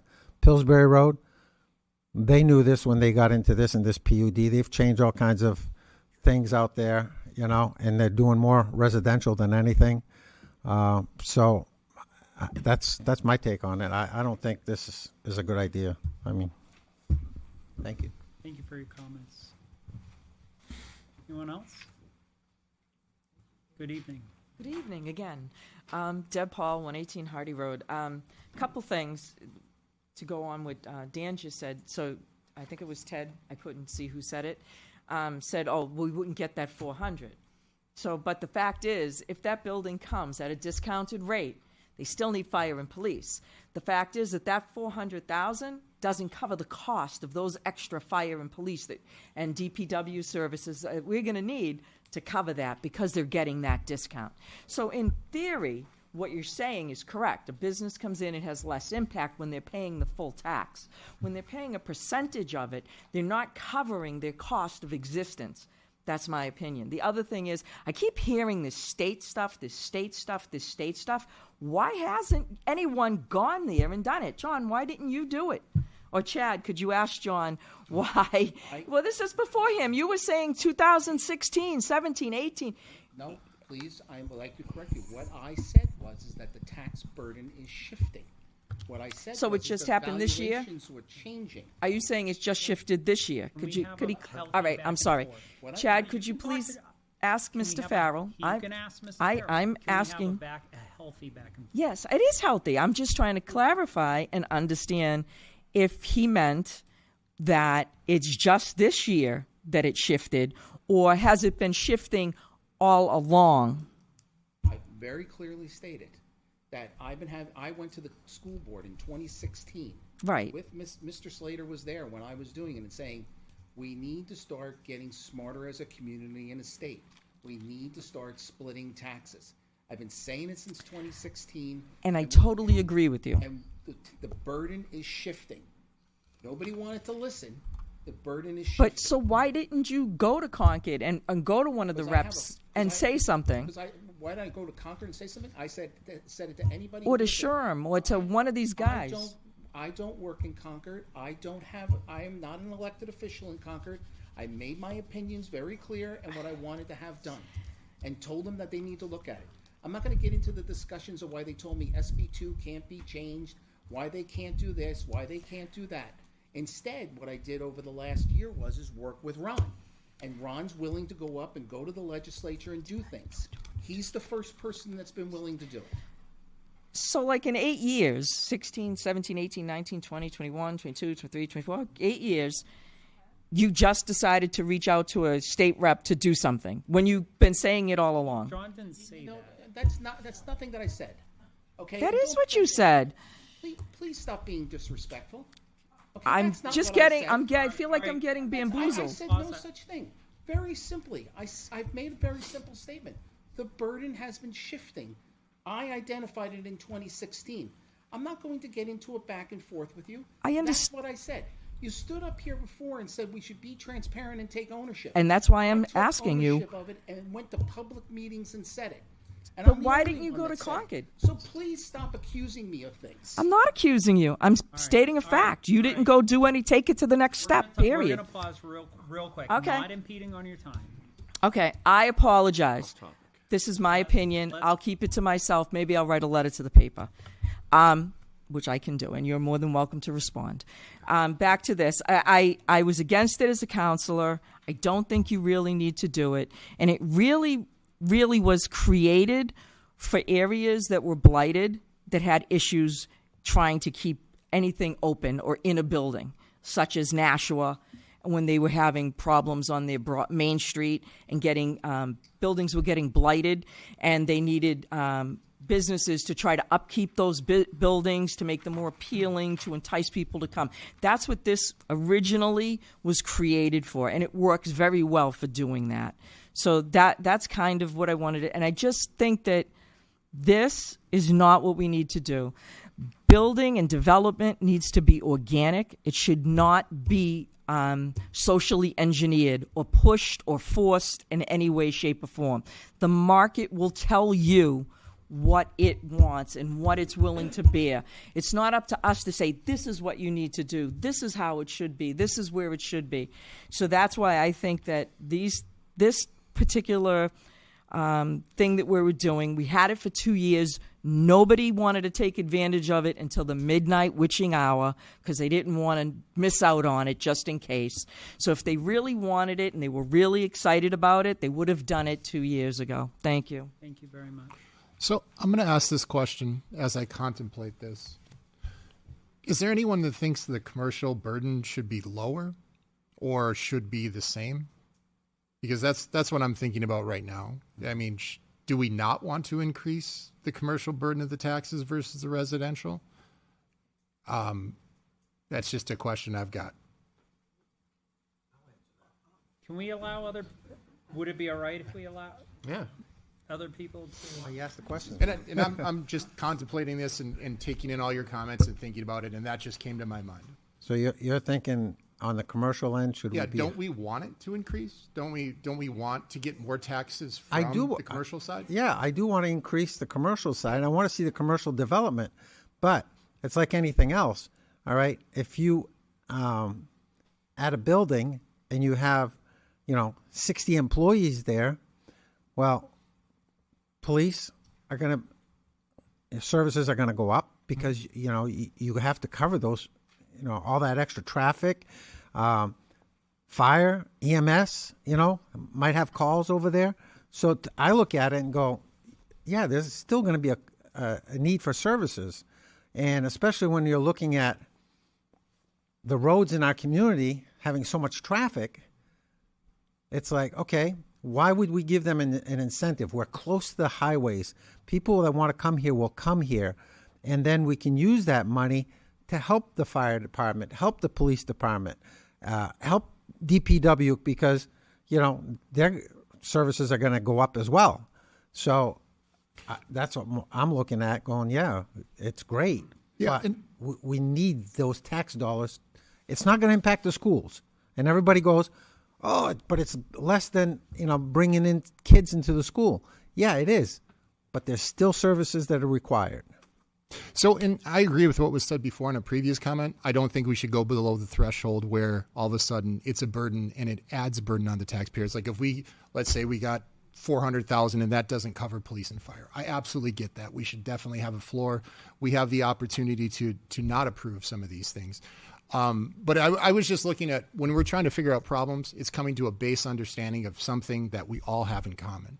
And I think when I'm looking at this problem, the one thing I think we all have in common, and that's why I asked the question, is I think we all want the commercial base to go up and the residential percentage of tax. Because when I'm looking at 69% of residential, that's a lot of burden on a lot of people in this community. It is. And to me, that's a problem. And that's a core problem I think we need to solve. And we can say, let the market, and I'm a big one. I like my economics and I believe let the market decide. But in the end of the day, the market has decided with what we have today. And what the market gave us was 69% of residential tax burden. So what do we do about that? We can't just sit back and go, well, let's not do anything and leave that problem lie. Because that's what's causing partially a lot of the bills that people are getting this last December that nobody's happy with. So I'm thinking about it, and I hope at least as we're trying to solve this problem, we come to the agreement that 31% commercial is not a good place for any of us to be. No, and I'm just looking at number 4.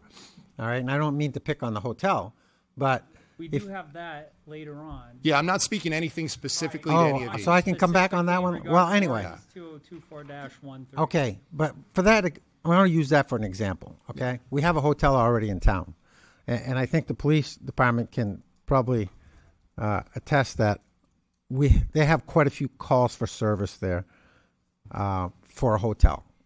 All right, so that's using their services more. All right, so that's what I'm looking at. And when I look at each one of these, I think of it as a deal. In the end of the day, I want the best deal possible. If I can get 100% out of every single thing, I want 100% out of every single thing. I want the best deal for this town we can get. And if it's below where it's not worth it, I don't want it. And the thing that I really like is that the fact that these can come before the council on a case-by-case basis and allow the council we're having public hearings on these 4 items, regardless of when they were submitted or not, have the public input and allow the council, who the community elected, to be their representatives and look at these case by case. And I really like having the ability to do that. And that's just my thought on I just want to leave you with this note, okay? Because years ago, a wise gentleman who's no longer on this earth told me, he says, Dan, they don't make any more land, okay? So the land that's there eventually is going to get developed. You know? It's not like, all of a sudden we're all going to be built out and we're going to produce more land. No. All right? It's there. It will get built out eventually. So that's when I turned around and bought some. Thank you. Can we, any other comment? Go ahead. Mike Livingston, 6 Boston Ave. Good evening. How you doing? It's my first meeting. I missed the first part, so I'll chime in on this. One thing about the commercial incentives is, another question is the sub part of it. The land that we have zoned now, like the land off Gilchrist, where I'm near to, that seems to have changed zoning quite a bit. And I have been there since 2013, and I've not received any notice of any rezoning for residential, commercial, agricultural. It's all this land I've learned recently is spun around the whole gambit. And I would have been to a lot more of these meetings asking more questions, because I was at a meeting in 2014 here with state, local, and federal officials about the Tinkham site and how the Gilchrist site was like an off-gassing area and it was conservation land. And I know you guys don't have anything to do with that. It was explained to me earlier. But I'm sure I would have brought this up a lot earlier. Maybe we could have stopped them from mowing down all those trees and possibly exposing a lot of who knows what to my well or other people's well in the area and whatever else is possibly off-gassing from that area now. Granted, the ground's frozen a little bit now, so we might not have as much, but spring's coming, so what's going to be coming out of that ground at that point? We have to be cognizant of what we're going to develop, how we're going to develop it. But as far as the tax incentives, how much advertising have we done for the town of Londonderry? I mean, I came here because it was a nice off-the-highway thing. It was out of Massachusetts. And, the town has a lot to offer. If we advertise, we can drag the people in here to want to build commercially because of the pace. If we have a 69% base paying the taxes, it's a lot of people who would like to live and work right here in town instead of having to drive back to Mass or wherever they go to work every day. If we advertise and bring the people in, we don't need the incentives. Incentives are nice to drag people in, yes, but if we don't need to bring them in, as everybody's pointed out, we're close to the highway, we have an airport, we have train stations nearby. I mean, there's a lot to offer. If we advertise and spend a little bit of money on advertising, we can develop the land near the airport, away from the commercial, away from the residential areas, and not have all these bricks of houses being dropped everywhere that are really just mowing down trees for no apparent reason. I mean, there's a lot of stuff going on, and the traffic patterns. I watched them do the traffic study on my street. They had one wire running across the street. Prior to my current job, I worked construction for years. What they should have done was put wires at the top of Gilchrist, at the bottom, outside of 7-Eleven, Hannaford, Home Depot, and the Ford. That's a proper traffic study. What was done there was garbage and not accurate and should be questioned and redone. That road is not going to support the number of vehicles that are going to be coming in and out there every day. I mean, it's hard enough now. So just for clarification, Yeah. so, and council, please correct me if I'm wrong. Sure. So the public hearing is for this item only. I understand that you weren't here prior, and I respect that. Yeah. Just so you understand, and we're getting off topic, and I'm contradicting myself a little bit, but I wanted to just explain because I think people would benefit from it. Sure. For a rezoning, it has to go before the ZBA. John, council, please correct me. It has to go before the ZBA. Yeah. They have a public hearing. They make a decision. Then it comes before the council. They have a public hearing. They make a decision. So switching zoning. Yeah. I can remember since I've been in this seat of maybe 1, 2 small parcels or other parcels, maybe one in almost 3 years that I've been here that is rezoned. So the other thing that I want to say is that regarding notice, our former town manager and had suggested to the council, and the council had accepted extending those abutter the distance of who gets noticed to increase the awareness. So, those were all suggestions that we're, and really the tenets of what the community has said is, transparency and stuff like that. Yeah. We're working on that. So the restaurant site on Gilchrist wasn't rezoned? Because that was... Slight correction on zoning. Thank you. Zoning has to go through the planning board. It Thank gets you. recommended by the planning board, and then it comes to the council. Thank you. Okay. I am not aware of what Luciano's, the former Luciano's zoning was. I'd have to go back and look to find out what it was, to see if that was actually rezoned or not. And I apologize, I just don't know off the top of my head. Okay. So it could still... The land next to it was AR1. Okay, I don't know what the AR is. Agricultural residential 1. Okay. You can build housing. Okay. So I apologize, I don't know what Luciano's was zoned as. So it could have had a restaurant on it and been zoned agricultural and residential? I just don't know. Okay. All right. Thanks. Appreciate it. Thank you for coming. Thank you. Any other public comment regarding ordinance 2024-13, extending the Londonderry Commercial Industrial Tax Incentive Program only? Martha Smith, 38 Chester Drive. I do not believe that this program should be extended. I think that we ought to try out seeing if people want to come here. We have that whole area up by the airport on Peninsula Road. I think that businesses will come. That's what if you build it, they will come. I think that we have a perfect location, and I don't think that we have to extend this. If it turns out that people come and say, oh, yeah, well, we'll build 10 years from now, if that's the case, then, maybe we reinstitute it at that point. But I think we ought to give it a try and not be giving these commercial businesses tax incentives to be here. Thank you. Good evening. Sandra Legue, 2 Fiddlers Ridge Road. I'm here for a different topic, but thought I'd throw my thoughts in. I assume we're competing against other towns along 93 who are also close to the airport and also have lots of great things to offer, industrial and commercial development, correct? So in the example, do we know if they're giving tax incentives, the other neighboring towns? Not to my knowledge. You think they're not? I haven't heard that they have. I've heard that this is... Salem has a program. Just Salem? I don't know any other ones for a fact, but I do know that Salem has a program. Yeah. And I think I've heard Manchester as well, but I could be wrong. That would be good to know, right? Because just to help us summarize here, using the $1 million tax bill example, straight up $1 million some development would owe the town. An incentive is a certain percentage below that. So let's use an example of 20% for a few years. So it drops down to $800,000. That's better than zero.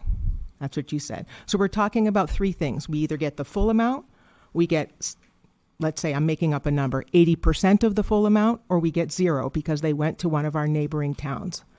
So I think we can probably all get on the same page that we want them to come for the maximum amount we can charge them and not have them go to another town. So that's it in summary, right? That if we could get the full amount, great. But just standing here and saying that we have the airport and we have the highway, we're not the only game in town that has those things. So I think part of the answer to this would be doing our due diligence to say what is happening, what is being offered for towns that have developable land, like Salem, Manchester, Hooksett. What are they doing? Not the sleepy bedroom towns that don't have any land to develop. And I know that has been presented, that information has been presented at previous council meetings. Unfortunately, due to emergency, the person who would present that is out tonight. Right, who might have that answer. But okay. I do know for a fact, even when we first discussed this 2 years ago, it was discussed, and it was discussed recently. So it has been addressed. Yeah. Unfortunately, due to Sure. So I think at the end of the day, we want the businesses to come because they're tax positive to the town. We want them to pay a fair share, but we might or might not need to incentivize them to come here because we are not the only game in town. We aren't the only game in town.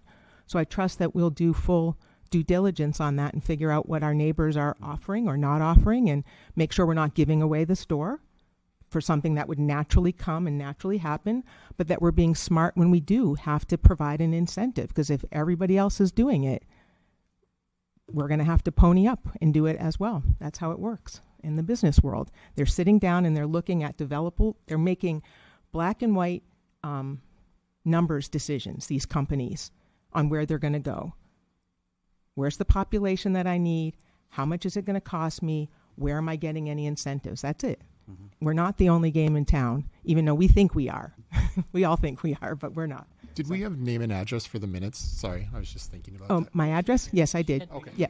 Thank you, Sean. So then there's another piece that goes into all this is companies do an economic pro forma on building anywhere, and what they pay in taxes go into their whole performance. Right. And if we're able to help them on that end so that it's actually more profitable and makes more sense for them to actually come to Londonderry, come to another town that they don't have this kind of option, Londonderry will reap the benefits of collecting those tax revenue compared to another town. Right. And we just don't want to be too generous, right? We don't want to be foolish because they're always going to make it sound like they're not going to come. We just want to be smart about how we go about this. You want to give nothing or just enough to get them here, not too much for not too long of a period of time.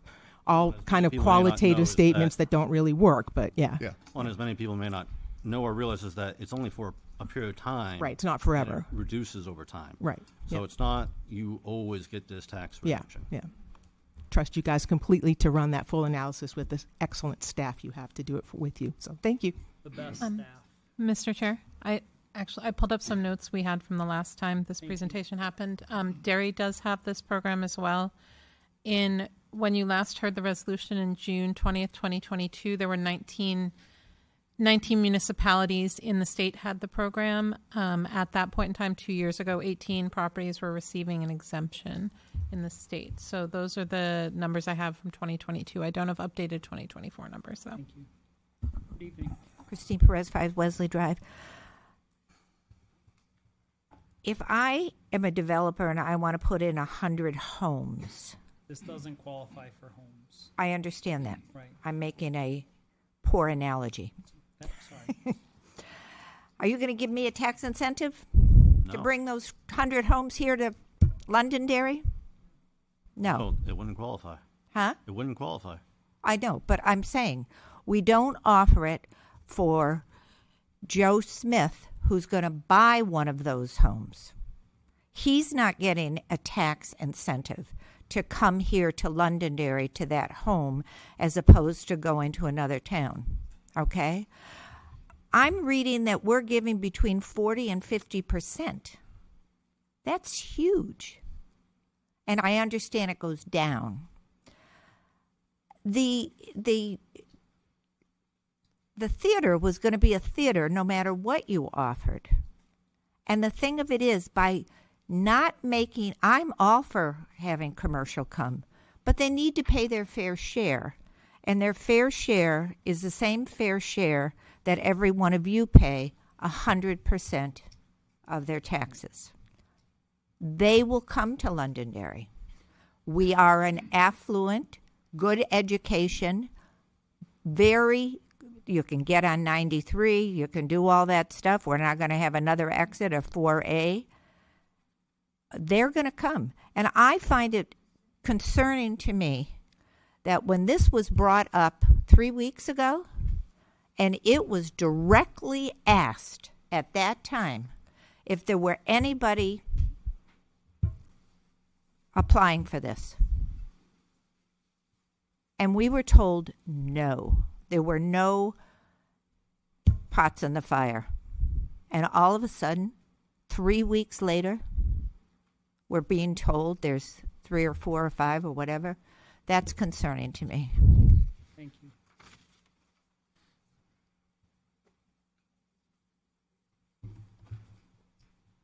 Tony DeFrancesco, One Cheshire. There's a poem that has a line in it about taking the path less traveled. I have a habit of doing that, and tonight will be no exception. Oh, gosh. So I think it's important at some point here we need to actually talk about the program. The program, and by the way, I have to think that because the deadline for applications was December 31st, that might have had something to do with the applications that came in. Just a guess. The dates of those applications are whatever they are, but it just seems consequential to me once you start trying to connect dots that if it's going to expire December, you have to have applied for it December 31st of the year that you're thinking that you might want that you're going to use it, according to your Exhibit A. Okay, so that might have something to do with it. So I think it's important to understand that there are many other states that have different tax structures where industrial projects, which really is what we're talking here, commercial is a 7-Eleven, industrial is several 100,000 square foot building. So it's important to understand that other states, one of our bordering states, in fact, our direct bordering state, has a different rate for commercial as residential. So the only hope that we have as a town is to drive revenue. If we drive the revenue, I don't remember anyone saying, and I'm going on 47 years now, 47 years as I said one time before, as an adult. Ron, I know you want to make the joke, but I know you're not gonna. So the fact is that I personally don't remember anyone saying taxes were going to go down if we do Pettingill Road. What I heard was about stabilizing tax rates. Right? That was the word that was used. Stabilizing the tax base. Helping to stabilize the tax base. You've got to do something to offset the rise. Let's just use one thing. Fuel. Police cars, fire trucks, ambulances, town vehicles. Fuel has gone up. What are you going to do to offset that? One of the ways that you do that, instead of the disproportional amount, as John has told us several times tonight, of residential, offsetting that, is to drive the industrial. Now, apparently we know that Derry has one of these programs already. Again, connecting dots. We're all pretty smart people. There's a reason why all those restaurants and all that development went on in Salem and not in Londonderry. So think about that for a while. But let's talk about the program. You have two choices here: a $5 million up to $10 million project, and $5 to $10 million project. Let's use tier 2. So you have a choice. You're going to give them a 30 or a 40% break. Now let's be clear that that's on the taxes owed to the town. That project is still going to pay 100% of the education rate to the state and 100% of the county tax. There's no break on that. Okay? So let's say you give them a 30%. You give them 30% off the assessed value of the property. After the second year, you're going to decrease that by 20%. You're going to decrease the 30% by 20%. The next year, you're going to decrease that 30% by another. It's not going to be 30% anymore. It's going to be less than that because you already decreased it. Then you're going to decrease it 30, 40, and 50%. By the time you're done, you've already reassessed the building, and there's a good chance you could be at a break-even situation anyway. So, you know, the industrial projects, for sure, cost the taxpayers less money in services rendered. Services rendered would be police and fire. They also provide a huge, if you talk to the police department and the fire department, they also provide huge opportunities for training. And in the fire department's case, there's been a lot of equipment donated by those industrial projects. When the fire department did their training there, the extra equipment that the fire department needed was donated to the town. John, correct me if I'm wrong. It's happened on occasion, yes. It's happened, okay? So again, the path less traveled for tonight's conversations is, do you want to drive revenue or don't you? Do you want to incentivize that or not? Ms. Legault made a great comment and boiled it right down, drilled it right down to common sense, and you all have a decision to make on how you want to do it and when you want to do it. The fact is, it does expire, so you got to decide if you're going to renew it or not. And the projects that you have before you, I believe, are grandfathered in. So remember, if you've read this, and I assume you have, that you've got to be very concise if you say no. It's got to be a planned event. Legal has to get involved if you say no, because you have to have specific reasons why you're saying no to one of the applicants in this program. Thank you.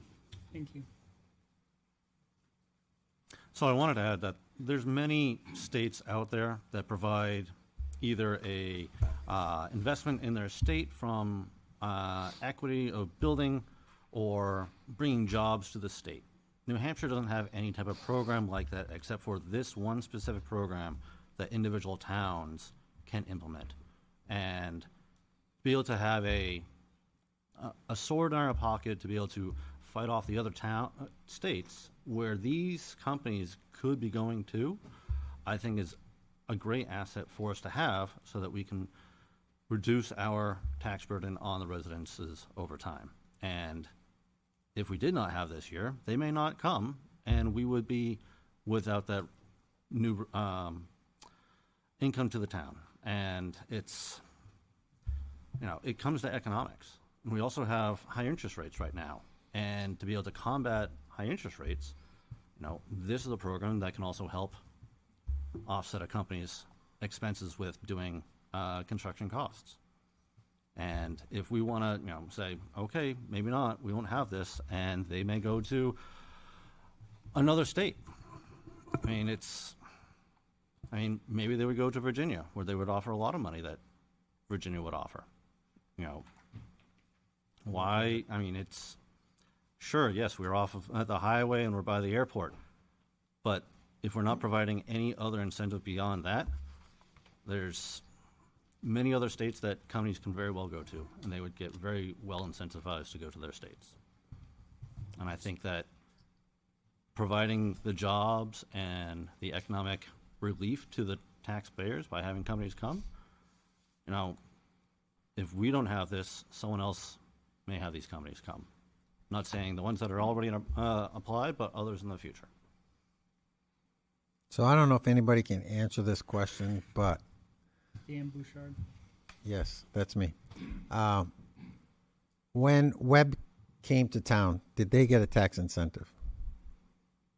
That was, I believe, before this program was in place, correct, John? Yeah, no one's taken advantage of this particular No, I'm not program. talking about anything like this. I'm talking about when these big companies came into town, Webb, Harvey Industries. There's buildings up there on Jack's Bridge that have come up. Have any of those companies given tax incentives by the town to say, hey, come to town, we're going to give you a break? Bellavance, you know, EFI, UPS, FedEx, all those buildings. We actually had an agreement that we had a TIF. That's right. So yes, we put a TIF in place up on Pettingill Road twice. Okay. So we did use, this law was not available. So we did use the TIF. So we got a TIF on those projects. How about like when Coke came in and Harvey Industries came in and...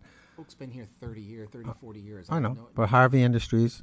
Don't know what we did up on Jacksbridge Road. I'd have to go back and look. Yeah, because you got to... But we have... We got quite a few big buildings on Jack's Bridge. We're one of the few communities in the state that opened TIFs and closed the TIFs almost immediately to put the money on the tax rolls.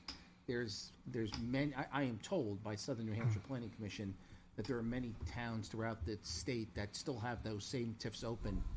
So the incentive has always been to do that, but get the money on the tax rolls as fast as possible.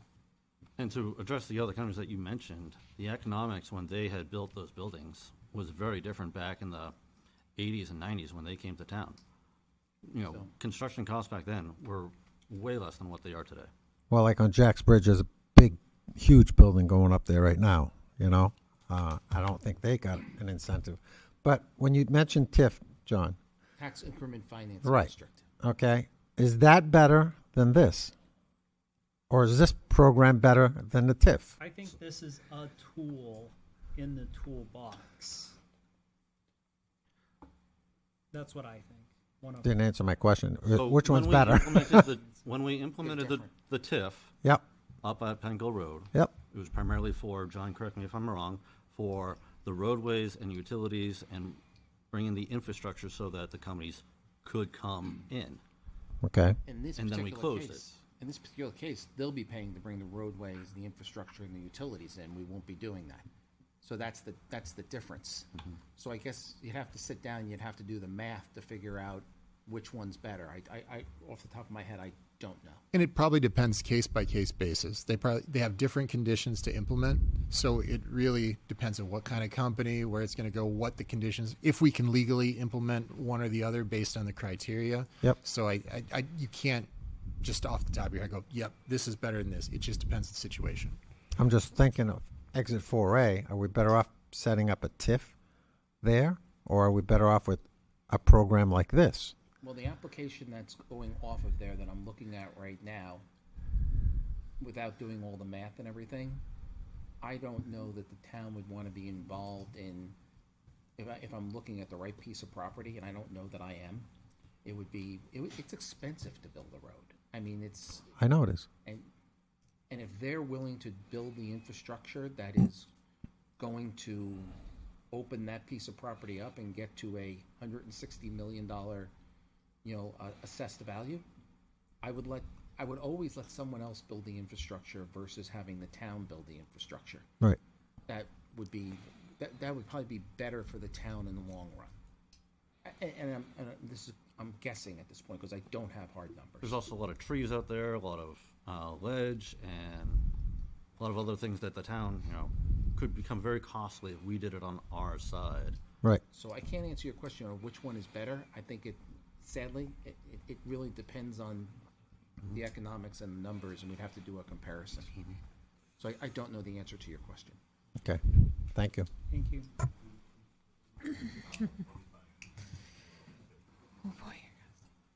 Good evening. Good evening, Kevin Smith, 6 King Philip Drive. I wasn't planning on coming to speak to number 1. I'm actually more here for some of the applications that are further down the agenda, but I do just want to address a few things that I think you need to consider as you're deliberating number 1. First off, I think it's, as somebody who deals and works with the developers on a daily basis and worked with them a lot back when I was town manager for 9 years, I think it's very short-sighted and naive to say they're going to come here anyway. One of the first questions out of the mouths of developers when they're looking at developing in New Hampshire and in this area is what kind of incentives are offered by the state and by the municipalities. We are competing not only with other municipalities, and by the way, I would argue that Derry has far more economic incentive tools in their toolbook than Londonderry has. But as one of the applicants this evening, Trammell Crow, of whom a representative is here this evening, reminded me, we're competing with other states as well, particularly northern Massachusetts. Because while Massachusetts does a lot wrong in terms of taxes, they have one of the highest total tax burden, where they are more competitive than New Hampshire is in the property tax. And so when they're looking at, do we develop in northern Massachusetts or southern New Hampshire, because the southern New Hampshire market is right now more favorable than northern Massachusetts in terms of construction costs. They're also looking at, well, New Hampshire, we also can't charge as high a rents as we can charge. And these are for industrial tenants. We're not talking residential, but industrial tenants. They can't charge as high a rents. And they're also then looking at what is the property tax burden on these particular developments. And when you weigh those things, sometimes with the higher rents and lower property taxes, it's actually more advantageous to develop in northern Massachusetts than it is in southern New Hampshire. So again, I think it's very short-sighted just to think, well, because we have 2 exits off the interstate, soon to be 3, that people are just going to come here anyway. Some will, but some won't, because they are the ones asking those questions. And I'm glad, Councilor Farrell, you brought up the TIFs, because without those 2 TIFs, there would be no Pettingill Road today. That land sat vacant for years before we put the TIF in place, because we wanted the developers to build the entirety of all of the infrastructure up there. And by the way the town structured those TIFs, not only have they been closed and the money completely paid, we're getting 100% full tax value from that, but we set it up so that the developers put the money up front and then we reimbursed them with the taxes they were paying. So the town never even went into the red on that. That is smart economic development. So I think those are just some things you need to take into consideration and ask yourself, having a partial amount of the revenue is better than having none of the revenue. And you'll see that in the numbers when you look at the applications later on this evening. Thank you. Thank you. Any other comments for ordinance 2024-13? Good evening. Richard Belinsky, 89 Hall Road. So you just brought up Pettingill. The real reason Pettingill ended up developing, I'm not saying the TIFs didn't help, is because the bridge was put over the highway from exit 3. That land sat vacant for years because there was no access to it. I even have a newspaper article about that where they say it will open up. All right, so it's not all because of the TIFs, as was just said. The second thing you got to think about with this, and I'm not real keen on this, I think somebody that wants to build in this town should come into this town because they want to be part of this town. But keep in mind, the more commercial you have in town, if you keep getting the offset in the residential to commercial, it's going to hit the residential harder if commercial keeps dropping in comparison to residential. Granted, if it goes the other way, then it's a big help. So we're at what, 6139? So if it goes, you know, another 4 points up for residential and 4 points down, and you have more commercial, now you got more to offset. Your budget is what your budget is. So you're going to have, somebody's got to pay, and it will be the residential, if it goes that way. Again, like I just said, if it goes the other way and residential drops and commercial goes up the values, then it's a help. Anybody that's developing is going to come to wherever they are, whether it's here or California, what's in it for me, for our business, for our stockholders, for our company owners. That's just smart business on their part. Of course they're going to look. You don't know if they came here because of this. You don't know if they didn't come here because we didn't have this. It's a crapshoot. All I know is I've been here going on 40 years. My taxes have never dropped. And it's not because of you sitting up there, because the people keep voting things in. Granted, a lot of times they're not given all the information, or you keep using the fund balance and saying, oh, it's zero cost, and I've had more people say, why wouldn't we do that? It didn't cost us anything. It absolutely cost you something. Because you could have taken that same amount and given it back, and I know it wouldn't work this way, but you could technically give that back as a deduction on their taxes. So think of that. Yeah, this could possibly help. I'm not a big fan of it. I want a company that's here because they want to be part of this community, they want to pay their fair share. And what scares me more is what happened over the last couple of years where you had the offset so much in the assessments, residential. You're going to get whacked even harder if it keeps going that way, and you have more commercial, because now you got to make up more. You need to think about that. These other towns that have these tax incentive plans, have we put ours next to theirs and see if they're the same? I haven't looked into it. I don't know if this is a set way you have to do it through the state. Do they give the same amount of discount? Do they give it for the same amount of time? Are we higher? Are we lower? I don't know. Now, needs to be renewed by, what you say, Kirsten, the 9th? This program expires the 9th, but any applications that currently... No, I know those are grandfathered. I understand that. So my other sunsets. problem with this is you're looking at this now. Today's what, the 4th, 5th, whatever today is? 6th. 3 days. Why are we talking about this now? You know? Are we going to hurry this through and vote this in because it runs out on the 9th? No. Do your homework. Find out what the other towns have. Think about what I just said, that offset. Granted, it could, I want to be upfront and honest, it could go the other way if things change. And then it is good for the people. But if it keeps going the way it's been going over the years, the more you put in, the more that are under this, the more the people are going to get whacked on their taxes. Right? I didn't hear anybody, talk about that tonight. So does anybody here know on these other programs, any of you aware of what the other programs are and how they compare to ours? I do believe they go under the same exact program. The program has parameters in it on what so it depends, but this is the same program that's in 19 other towns. Right, but they use the same, are the numbers the same, like over 10 million, under 5 million for the buildings? Is the tax amount you give 40% off? Is it all standardized for everybody? I'm pretty sure it is. I think we need to know for sure. I don't know if it is. I didn't look into that. Been too busy with other stuff that's going on in town. Everything I've looked at, I've not seen anything contrary. If Kelly was here, I would ask her just to Well, that's confirm. why I think this should be put off until you have all this information. I can't stand the fact that something like this comes up and you get tonight because it runs out in 3 days. Why was it left this late to do it? I don't understand. You knew when this was put in when it was going to run out. That was 2 years ago. So let's hurry this up and do it. Until you get all the answers, put it off. Whether you end up doing it in the long run or not, have all the facts, have everything in front of you. There's too much of that going on. Thank you, sir. So- Can we Go ahead, sir. I'd like to continue with Go the ahead. public and then come back to the council for deliberation. Please continue. Yeah. Good evening. Hi. This is my second time ever here, so I'm kind of new. Leo Lee, 70 High Range Road. So I'm just trying to understand the optics and math to all this. Everyone's talking. I mean, I don't care either way which way we're going. I'm just trying to understand the math of it.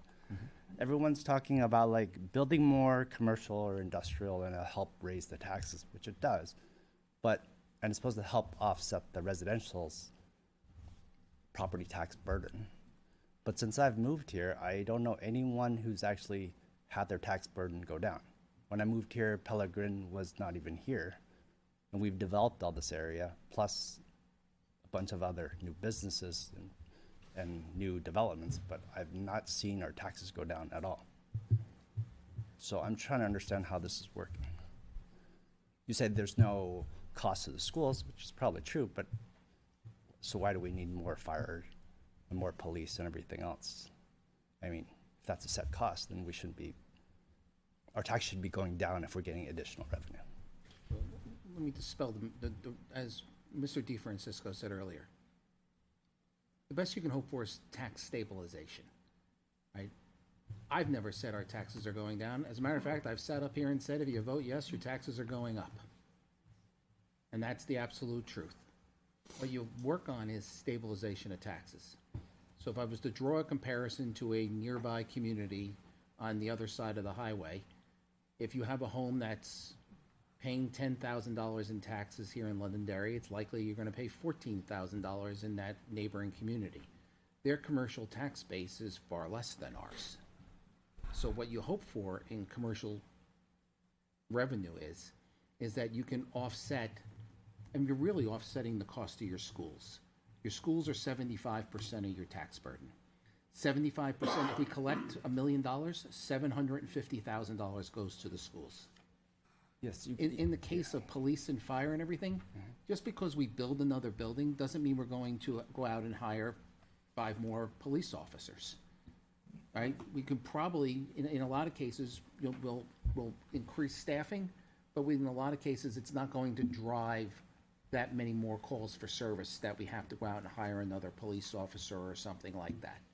So what the argument is, and I think, Councilor Faber was saying this earlier, is at what point do we say, stop doing commercial? Because if we stop doing commercial, there's going to be more residential burden, is usually the way the numbers fall. If we continue to do commercial, maybe we can hold at 69-31. Maybe we can get to 65-35. But so the question is do you do nothing and hope for the best, or do you try something? And that's really the question that's in front of us. Let's touch on this. And I don't know if I answered your question, but I'm trying. Yeah, I understand. But like for schooling, you said 75% goes to school. Correct. But in the last 10 years, our school population has gone down. So they're a separate form of government, and they have their meetings on Tuesdays, and they're doing their budget right now. Okay. And that'd be, I would advise you to, go over there and talk to them, and they'll explain to you what their costs are and how they work and everything. Okay. But a great example would be is in 2013, our budget was $34 million for the town. Today, we're proposing a budget of $44 million. Another great example would be is in 2013, we were paying about $28,000 for a family health care plan. Today, we're paying $44,000 for a family health care plan for our employees. Just like the costs have gone up for you at home, they've gone up here at almost the same rate, if not more. So when people keep coming up to the podium and keep saying, my taxes were supposed to go down, honestly, the best you can hope for is stabilization. And for a number of years, taxes were fairly stable. They were within a 5 to 10% area. But with this shift over the last 5 years, and yes, I've been tracking it since 2016 and watching it, is that residential continued to grow more. Did you ever think the house that someone bought for $200,000 would be $500,000 from 2019 to 2024? And that's how it shifts. Yes. So that commercial property that was $1 million in 2019 is now 500,000. Well, it's $1 million. It hasn't, or it's $1.1 million. It didn't do what the residential market did. And that's how the burden shifts. Yes, so you're telling me like commercial hasn't really gone up. And That's we what are all trying the, to that's incent- all the analysis says and all the assessments Yeah, say is that so the commercial we're- has not gone up at the same rate as yes. residential. So we're trying to incentivize by giving tax burden or tax breaks to businesses or properties that's not going to increase in value over time. Well, it may or may not. I mean, the way you look at it is, Whereas the residential over time will increase, and percentage-wise, we're still going to pay a higher burden. Not necessarily true, because what's going to happen is this becomes a forever number. So when Tesla opens up on Pettingill Road and pays us, I don't know what they're going to pay us. Let's say they're going to pay us $500,000 a year. They're going to pay us $500,000 a year for the next 20 years. When the power plant opened up 20 years ago, on average, they've paid us $5 million a year. That's $100 million that we collected over 20 years. Yes, but I heard a while back that their tax bill got cut in half, right?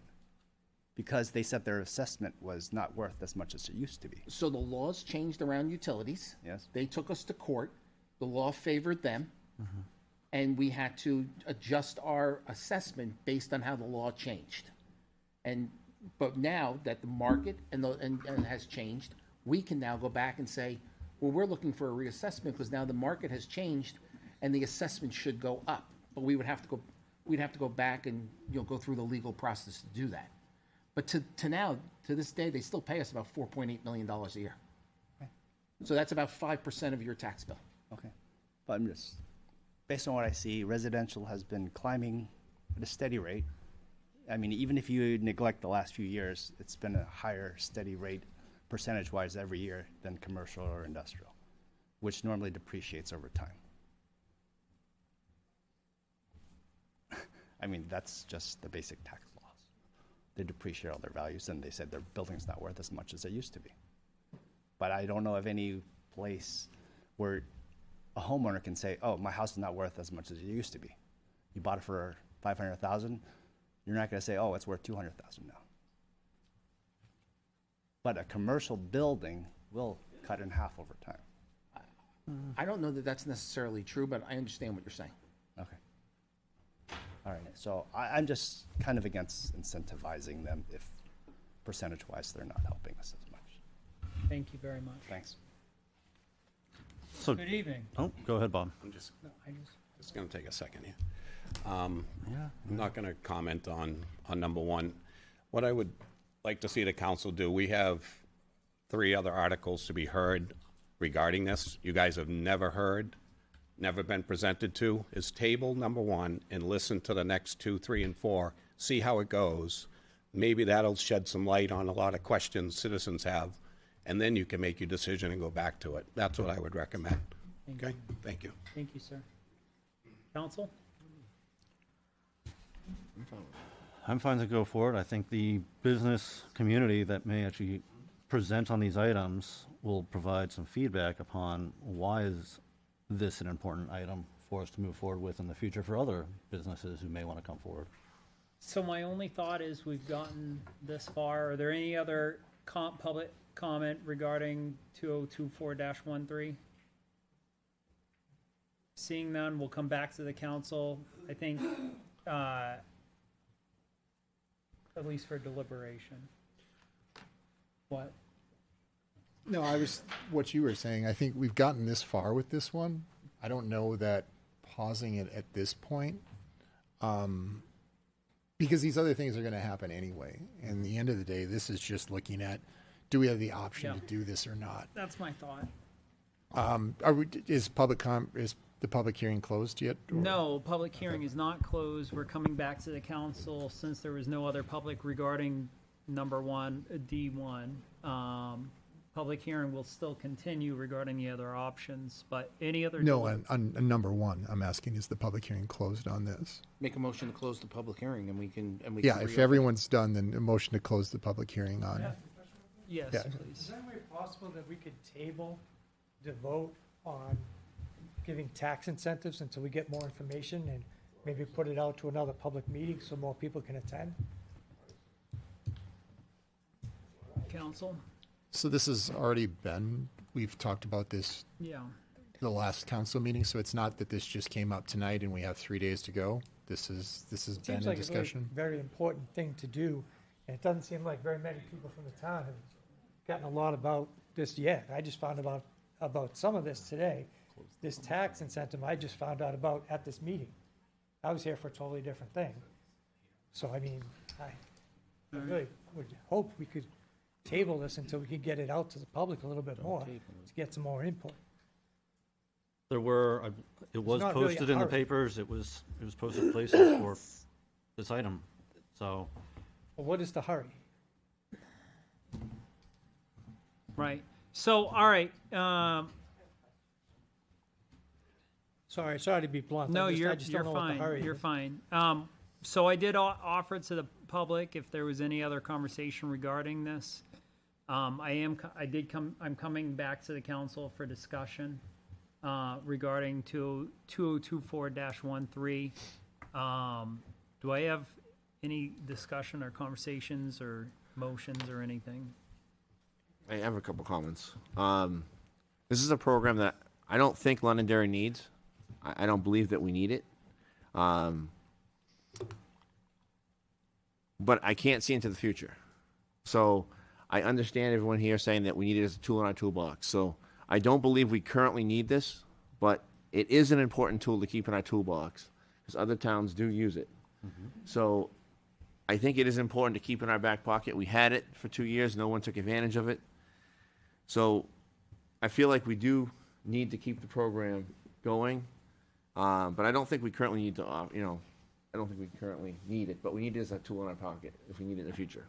So the applications we got were 12-10, 12-2, 12-13, and 12-6. So they didn't come in on the last day. They came in a month ahead of time. Well, and as to Ron's point, we can't tell the future, and when this was first put in place, we couldn't tell the future if someone wanted to use this or not, and people didn't want to use it or not want to use it, or didn't do their research to actually find it. That's a different issue. But we can't tell in the future if this is actually a needed program or not. And to have this in place, I think, is more of an added benefit for the town. Say, for example, But instead of a program, can this 120 be a case-by-case thing? It is a case-by-case thing. And yeah, every application has to come before us. That's why I'm saying I don't think we need it right this second, but we may need it in the future. So I think keeping it in our toolbox is important because every application does have to be reviewed by us. I still would hope it would be tabled and we get some more people from the town to come weigh in. So, as well, Ron, to your point of not knowing the future. Say, for example, a company who wants to build a building that's over $100 million or more would be looking to potentially come to Londonderry, and we didn't have this program, and they found out, oh, we don't have this, but maybe Derry does and they have the land for it, or Massachusetts does, and they provide a very nice program as well. And they say, well, sorry, Londonderry, we're not going to choose you because we have different options on the plate. So then we lose that revenue of at least about $2 million a year in new tax revenue. Before we get too deep in the deliberation, have we finished hearing from the public? I just want to make sure that we close that piece off before we move forward on anything else. Make a motion. I'd like to say one more thing. So what you were saying is like Derry does it, Massachusetts does it, other places do it. Just because other places do it doesn't mean we should. I mean, I think that whether we vote on this tonight or we vote on this in 2 weeks or 3 weeks, I mean, didn't you say we had till the 28th to make our decision on who we were going to grant these to? No, we have till the 9th to continue this Okay. program. We have till the 28th to hear the current applicants under the previous program. Okay. And they're grandfathered in another program. Okay, so if we have a continuous, can we push out the continuance of this program until we can get more people from the town to weigh in? Because it seems to me like most of these people, not most of these people, a lot of these people come to very a lot of these meetings. Right. But there's a few new people to this meeting. Right. Who And- just heard about this tonight and had no idea this was even happening. Right, and I do want to keep this solely on ordinance 2024-13, and that's how public hearings are structured, is that they're solely on that. And we've heard a lot of, specifics about this, on why it doesn't work and stuff, and it's the council's decision to make that. It's the council's authority to make that decision on what to do next. I haven't read this, but what is the percentage we're gonna give to the businesses off on their taxes? I know that there's packets in the back that have. They may be out. I only made 15 copies. Okay. I mean, 40 to 50% in the first year is Yeah. rather high. Computers frozen. Or 0. What are the other towns in our area? What do they give? Do you want me to? I don't know any of this yet. Mr. Chair, do you want me to? I just heard about this tonight. I'm just trying to figure out what it's all about. Cheerson. Yes. So we are unique in the sense that we have prescribed tiers and values for those tiers, but most other towns in the area that do it, they also do the 5-year gradation, and they start at 50%. The only one that definitely doesn't always start at 50%, Hooksett starts at 25, and they can go over 10 years, so they have a little bit different criteria. 2 towns around us, Goffstown and Salem, prescribe the step down each year like we do. And Hooksett and Derry do not, they decide on a case-by-case basis. But those communities also offer it to a wider range of valuation than Londonderry does. Okay. Meaning like I said, lower tier. I'm new to this, so this is my first time hearing about it ever. So that's why I'm kind of concerned about how much we're giving away. And yes, I know something is better than nothing, but depending on what we're dragging here, do we really want another Tinkham site in Londonderry? I mean, that's basically what we're looking at. I mean, do we want to drag quality people here for the right reason, or do we want to drag people here who just want a tax break, and when that tax break is gone, so is their business, leaving us with a vacant building and a hole in the ground? I mean, that's. So to I'm answer your- from Massachusetts. That's why I left Massachusetts. Yeah, to answer your question, no, I don't want those kind of things. And Yes. even if we do decide to reauthorize this program, that doesn't mean we're going to take things that are going to. It's not a everybody passes or everybody fails. It's okay. we take it case by case. Okay. Yeah, it's just, like I said, I just need a little more understanding of the situation and how it works, because this is the first time I'm hearing about it. I probably should have been coming to these meetings when I moved into town. I'm sorry I didn't. I'll have to come to a few more and maybe meet some of you guys and see how this works. But I apologize. I just need to No figure out how apology things are needed. working, you know? Look, Thank you for coming. There is no apology needed for voicing your concern and your opinion and where you stand. I want to just make that clear. Like, you are, it is great that you're here. It's great that the public is here. And I want to say thank you for that. Thank you. I mean, like I said, you guys you got a tough job. I mean, take We did sign up for it. Yeah, exactly. But it's like I said, I left Mass for a reason, and I just don't want to see the new place I'm in not roll down the same kind of I path that understand. they did. I Thank you. understand. Thank you. Good evening. Christine Perez, 5 Wesley Drive. If you don't do this, can't you bring it back another time in 2 years or something? I mean, and the other thing that nobody has mentioned, and I just thought of it a bit ago, was the reason why things have slowed. We had COVID, and nobody was doing anything.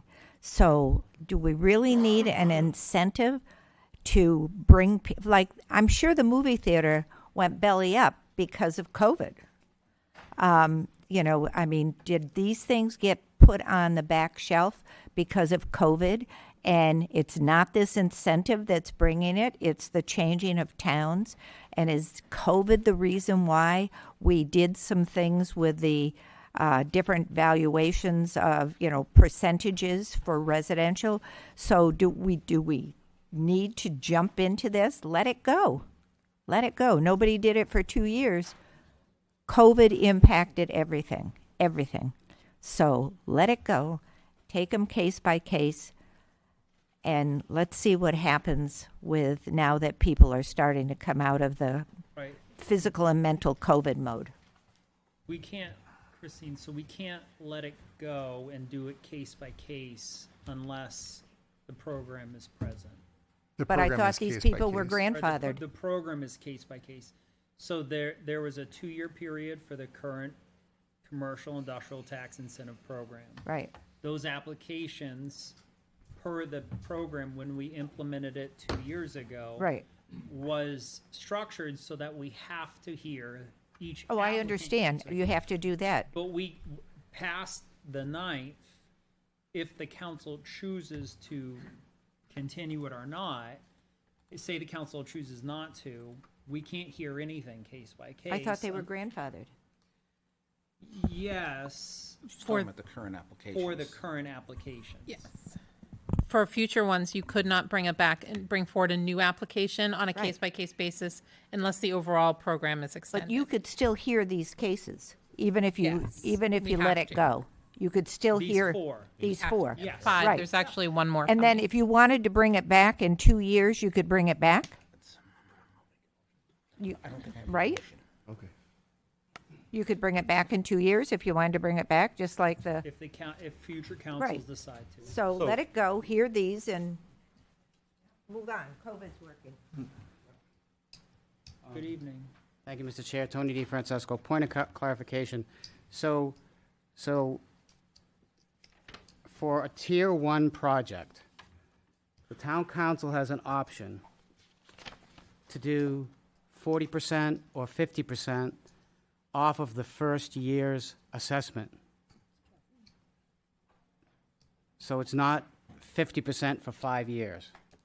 If it's a Tier 2 project, the town council can choose to give the applicant 30% off of their first year's assessment or 40% off of their first year assessment. So it's not 50% tax break for 5 years. And it might not be 50% at all because you don't have to choose 50%. You can say 40%. There is nowhere in here that's a qualifier that says why it would have to be 50 or why it would have to be 40. So y'all can choose that. You can say ain't anybody getting 50. But even then, it's only off the first year's assessment. That's a point of clarification. Thank you. Okay. So, Miss Karen's at home, she's okay.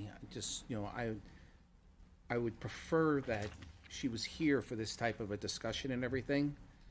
So I'm gonna take a stab at something here that I think might work.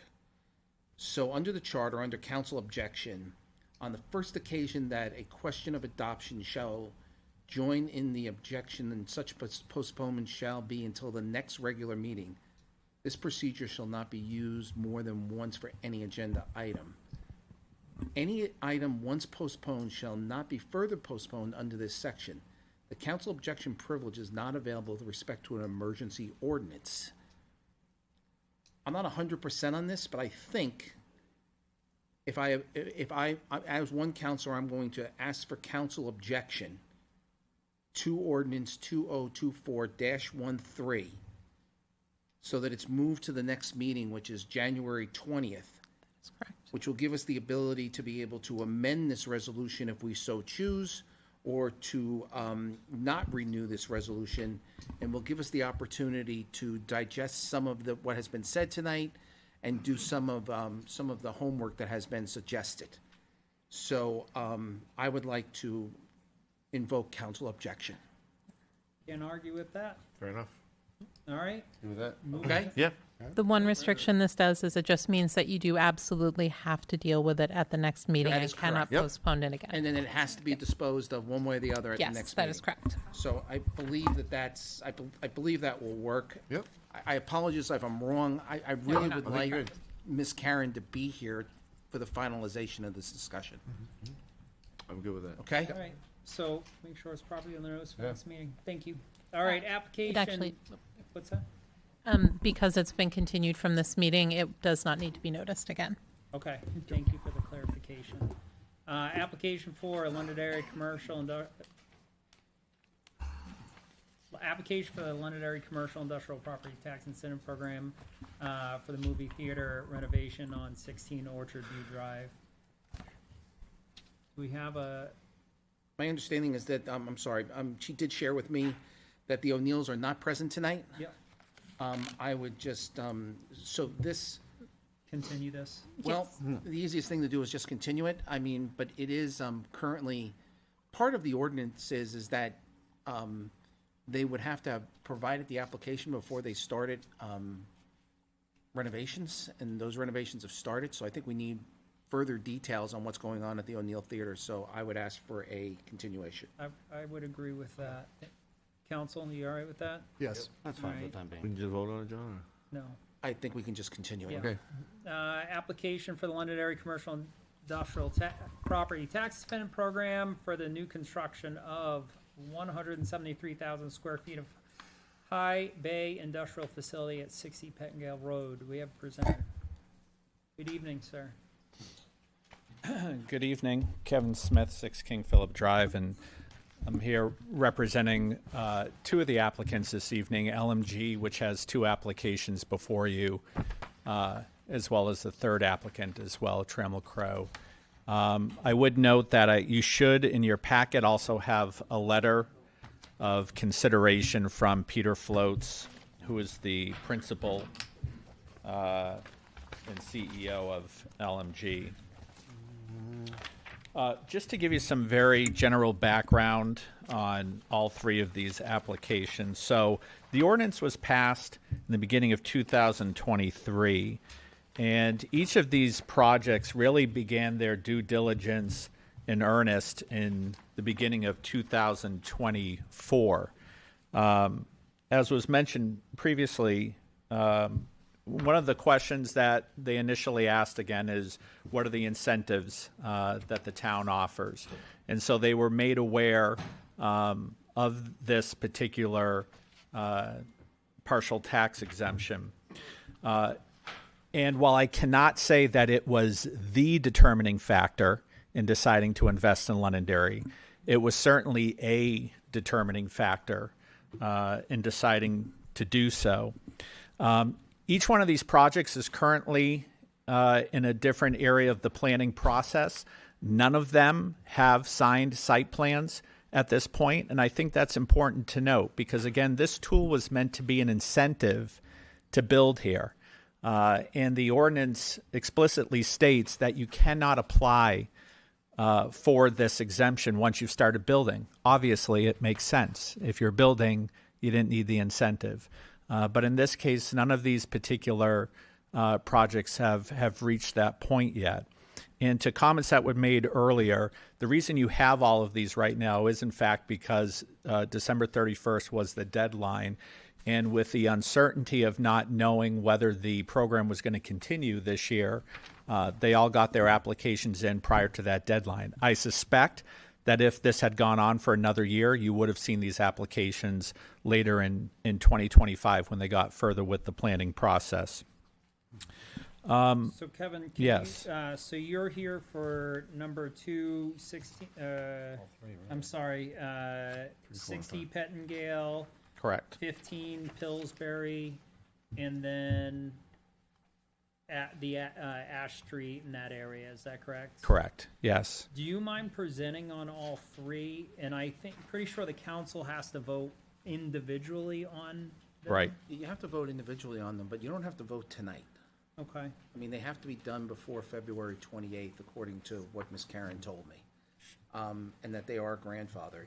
Are we still in public hearing? Someone's just texting me, asking me. We didn't close the public hearing. We did not close Okay, public hearing. just someone text me and asked me, so. Good question. Thank you. Please continue. Thank you. I don't mind. Yeah, sure. I don't mind presenting on all of these at the same time. I'll start with the first one you have in your packet, which is 60 Pettingill Road. So you should also have in your packet an Excel spreadsheet that basically spells out how much they'll actually be paying in taxes if they get the incentive. So 60 Pettingill qualifies as a Tier 1 project, meaning they can get up to 5 years with the exemption. 50% in year 1, 40% in year 2, 28% in year 3, 17% in year 4, and 8% in year 5, because the exemption change is 20, 30, 40, and 50%. If you look at the actual tax bill, or I should say, if you look at the beginning value, that right now is valued at $2,076 because the land is in current use. So the town's getting virtually no tax benefit from it at all. In fact, the tax bill under this year's tax bill was $33.50. A lot of dough. At full valuation, which would be $25 million, the amount their tax bill would be in year 1 under the exemption would be just over $226,000, a difference of, again, $226,000. In year 2, it would be roughly $262,000. Year 3, $304,000. Year 4, $344,000. In year 5, $373,000, and then everything after that becomes 100% full valuation. A couple of assumptions that were put into this, and this actually speaks to the conservative nature of how these were taken. One is that this assumes that the value is going to stay the same for 5 years. Everything we've seen and was talked about earlier, commercial values are increasing. They're not increasing at the rate that residential values are increasing, but they are increasing nonetheless. Yes, commercial owners can depreciate their buildings on their taxes, but from an actual tax assessment standpoint, it goes to what the market is doing, and that's how the assessment is determined. So under this scenario, this assumes a flat value where we know pretty much that values are going to go up. The second thing it assumes is that taxes will stay flat over 5 years, property taxes. And if you believe that, I've got a igloo to sell you in Mexico. We've all heard tonight taxes keep going up. So these numbers are conservative value numbers, and I would suspect that they'll be higher than what's on this spreadsheet. The next one is and by the way, so LMG, they build a lot of their industrial buildings on spec. They're now afraid of waiting until they have a user. I will tell you they do not have a user right now for 60 Pettingill. So this is a big incentive for them to build because it works better for their pro forma. They have a building, an industrial building in Merrimack also. They built the foundation a year ago, but they've been waiting for a user to come in for that. So again, the idea that, well, they're going to build anyway is not true. Developers build when they have users for their buildings, when they have tenants for their buildings. The second one you have is for the hotel that is being planned at Woodmont Commons. And again, this is they qualify for a Tier 1 project on this. The beginning tax value is $1.9 million. The full value will be a little over $12 million. And again, it's 5 years, 50% in year 1, and then 40, 28, 17, and 8. The tax bills on this, again, $122,543 in the first year. That's a difference of $91,295 if nothing gets built. So in other words, it's $91,000 more than if there was nothing there. Year 2, almost $137,000 for a difference of $105,000. Year 3, $154,000 for a difference of $123,000. Year 4, $170,000 roughly for a difference of $138,000. And then in year 5, the tax bill would be $182,000 for a difference of $151,000. Something very important I can tell you about this, because I've been very intimately involved in this. The margins on this project right now are extremely, extremely thin. I'm not entirely certain they're actually going to be able to go forward with the project. I do know, though, they have added this tool, this incentive, into their pro forma right now to try and get these numbers to work. I view this to be a very important project for a number of reasons. We've heard it here tonight. People want more commercial uses at Woodmont. They're tired of seeing enough residential. I feel the same exact way. This is a very important use precisely because it's a hospitality use. There aren't a lot of hotels that have been built since COVID because getting the numbers to work on hotels these days is very difficult. This particular flag, it's a very well-known flag. It is not an economy hotel like we have at Exit 5. This would be a really nice amenity for Londonderry. They have given this particular developer a franchise agreement to do 5 of these in New Hampshire. Point being, Londonderry does not have to be their site. They have other locations they're looking at. They do like the Woodmont Commons development. But this particular tool in this instance would be very helpful because what this does is this also attracts other amenities, event centers, restaurants who all want to be located near a hotel. So that's the tale of the tape on that particular project.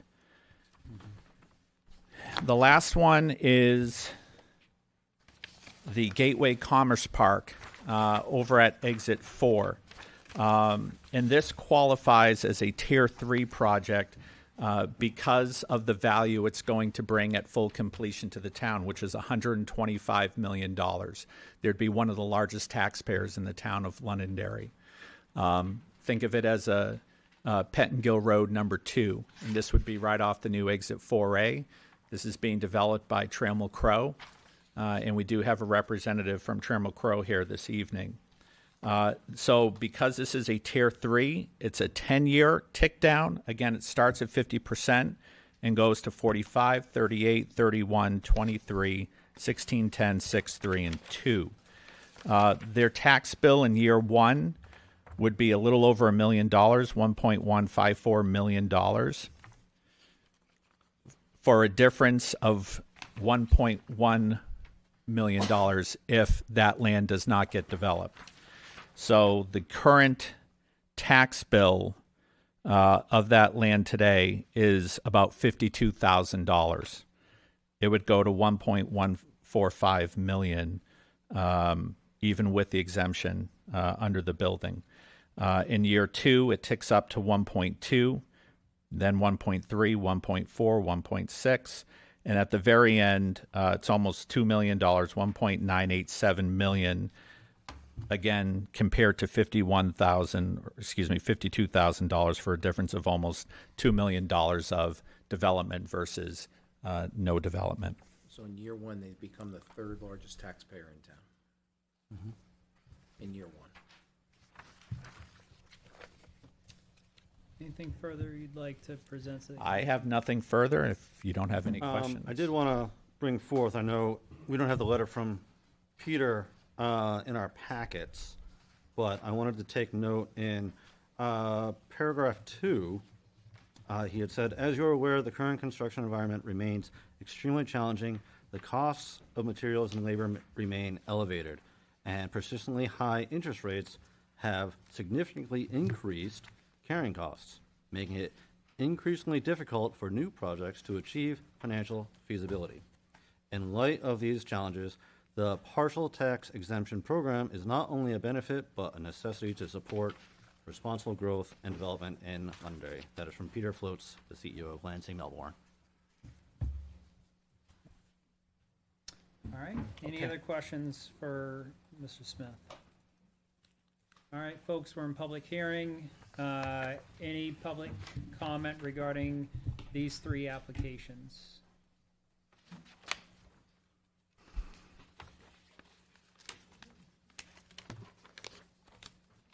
Tony DeFrancesco. I'd like clarification because I don't see it in here.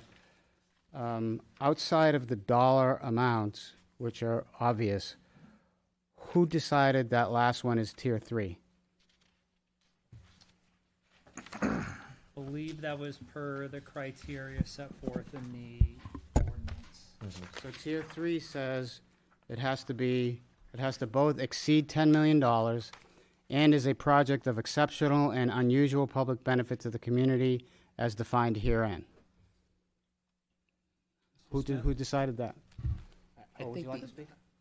Well, sure. I think the applicant is asking for it to be tier 3. That- I don't know that it's been decided. Yes, that is correct, Councilor Farrell. And in their application narrative, they spell out the reasons why that should qualify as a tier 3 project. And I would just add that in addition to the tax value of $125 million, Trammell Crow is investing $6 million in bringing infrastructure to the Exit 4A area. They are bringing sewer, water, gas, all to Exit 4. Currently, Exit 4 does not have any infrastructure there. And so that is a major undertaking, which will help then further accelerate more commercial and industrial development in that particular area, because frankly, without any of the infrastructure, nothing gets developed there. You mean exit 4A? Exit 4A. Thank you. Thank you for clarification. Thank you. Are they building that as part of this project? Sorry.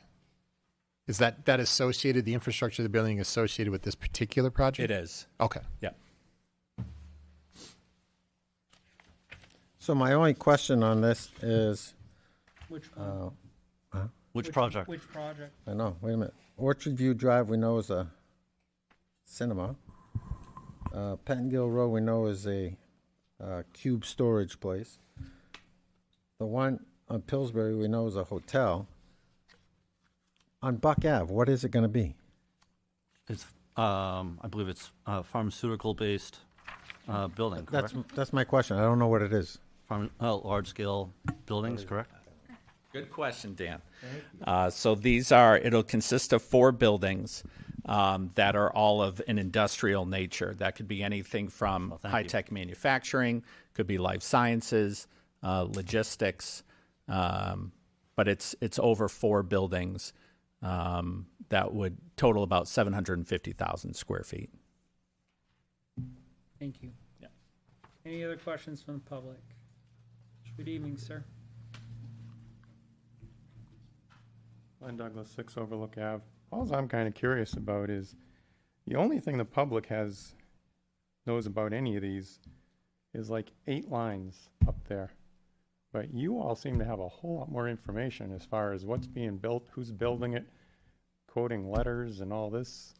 Why can't the public be given that information in advance of these meetings so that you can decide when it's 13 degrees if you want to actually come out to one of these meetings, instead of showing up and saying, I'm not interested in this at all, or I'm totally opposed to this.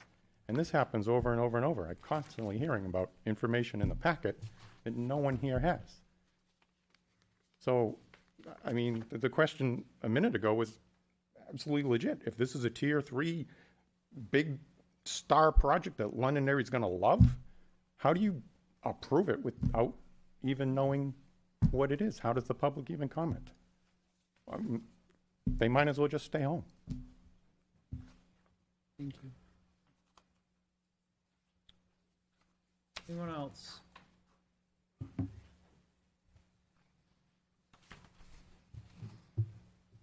Good evening. Evening again.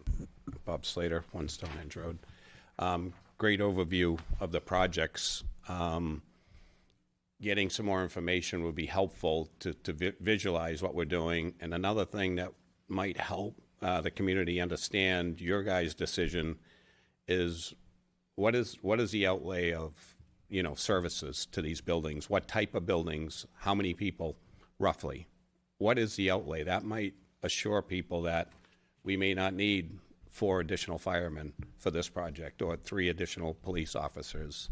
It may house 100 employees per day. There's no residents at this property. So that's another factor that may help you guys in these decisions on these projects. And you can lay it out for the community that here's our projected cost over the next 5 years till we get our full tax base.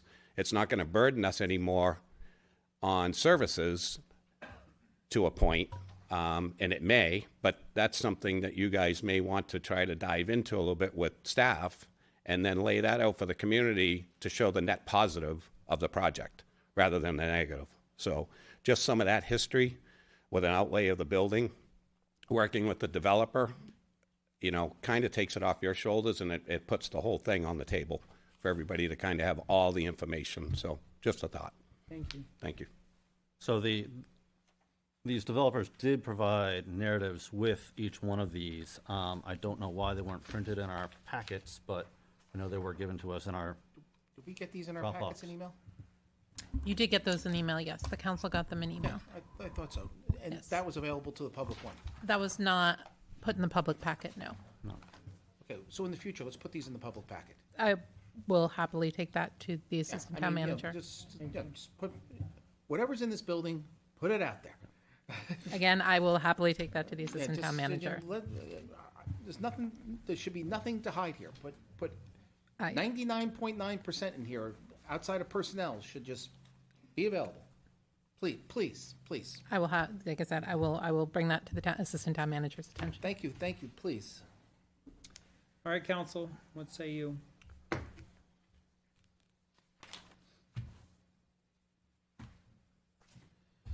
So first year, 1498 is the taxes on these three projects in the first year. And at the end of whatever period they're running, whether it's 5 or 10 years, 2.542. Correct. I think it would be appropriate if we put off the vote until the 20th with the other vote and we decide at the same time. I don't think we need to vote tonight. Any other council input? So, another input I have is I had done a bit of analysis on all of these, and I believe, if I'm wrong, I believe Justin was showing us on a per thousand basis, a penny is 62,500. Around that. So, obviously, with this new development coming on board, that number may change a little bit. But if we had this, just flat number wise with that, on a $600,000 home, to be able to reequate this amount of taxable revenue, it would be 164, almost 165 homes at $600,000 to replace this revenue that these companies may or may not choose to come to town. That's a lot of new homes, 165 homes to be able to replace this taxable revenue. That's a lot of money. We just heard about this tonight, so I think we should put the vote off. It's a lot of money to make a decision on when we just heard about it tonight. But if it's reducing the Saying taxable that revenue. you would have to have 100. No, I understand. Yeah. So I'm saying I'm not comfortable voting on this tonight. So what more information do you need to vote on this tonight? We had received information in our packets. We had received emails. I'm just curious on what more you need from town staff to be able to vote on these. I don't need anything from town staff. I do my own research. I don't need anything from town staff. My question is then, why do you not want to vote on this tonight? I do not want to vote on it tonight. I want to do more research on my own. That's fine. If I have to do that, I will. But I'm just saying I don't want to vote on it tonight. Sean, do you have any input? The only thing I was thinking is, and you can pass this along to the assistant town manager, what Mr. Slater said, could we make that part of the application so that we gather that information with each applicant? That way we're not trying to look for it, they know how many employees are going to be in the village, or, just an estimate of things. So you're looking to amend the application to So include? just to see if we could. I don't know if we can, if we So can Sean, by they had statute. provided a separate document to go along with each one of these. Oh, yeah, no, I understand, but that also was filled in by them with their choice of what to put in there. If we ask those particular questions as fields where we're like, hey, give us this information, we can gather it each time. Okay. So Ms. Karen told me it was not necessary for us to vote tonight. I hope I'm not misspeaking for her, but from what I understand of the very quick conversation is that these have to be approved before February 28th. We don't absolutely have to vote on them tonight. I mean, I would suggest if there's one that you see that is one that you would say is one that you think is one we should approve, tackle one of them. Don't, you don't have to tackle all three of them. That's just a suggestion. I'm not saying we have to do anything. Just some quick math. On a $500,000 home in the first year, that would represent about $120. At the end, at the 2.5, it would represent about $205. So as you stated earlier, Sean, it's going in the right direction. It's more of a stabilization and balancing act than anything else. And yes, I believe the trend will continue until this housing market cools off. And I don't think anybody in their right mind predicted that a $500,000 house assessed in 2019 would be $900,000 in 2014 in the marketplace. So I think anyone who thinks that they could have predicted that should have bought a bunch. And should have bought all those houses. All right. So if you want to tackle one, tackle one. If you don't want to tackle any, don't tackle any. She was not saying we absolutely had to approve them tonight. So that's what the information she shared with me. I guess I'm asking the council to put it off. If I have to invoke privilege, I will, but I'm asking as a yeah, I'm as okay a with group, putting it put it off. off. I'd like to do my own research. So and then feel confident in my vote. So then make a motion to continue the applications to whatever date it is you're going to continue them to. Whatever the next date is of the town. 20th.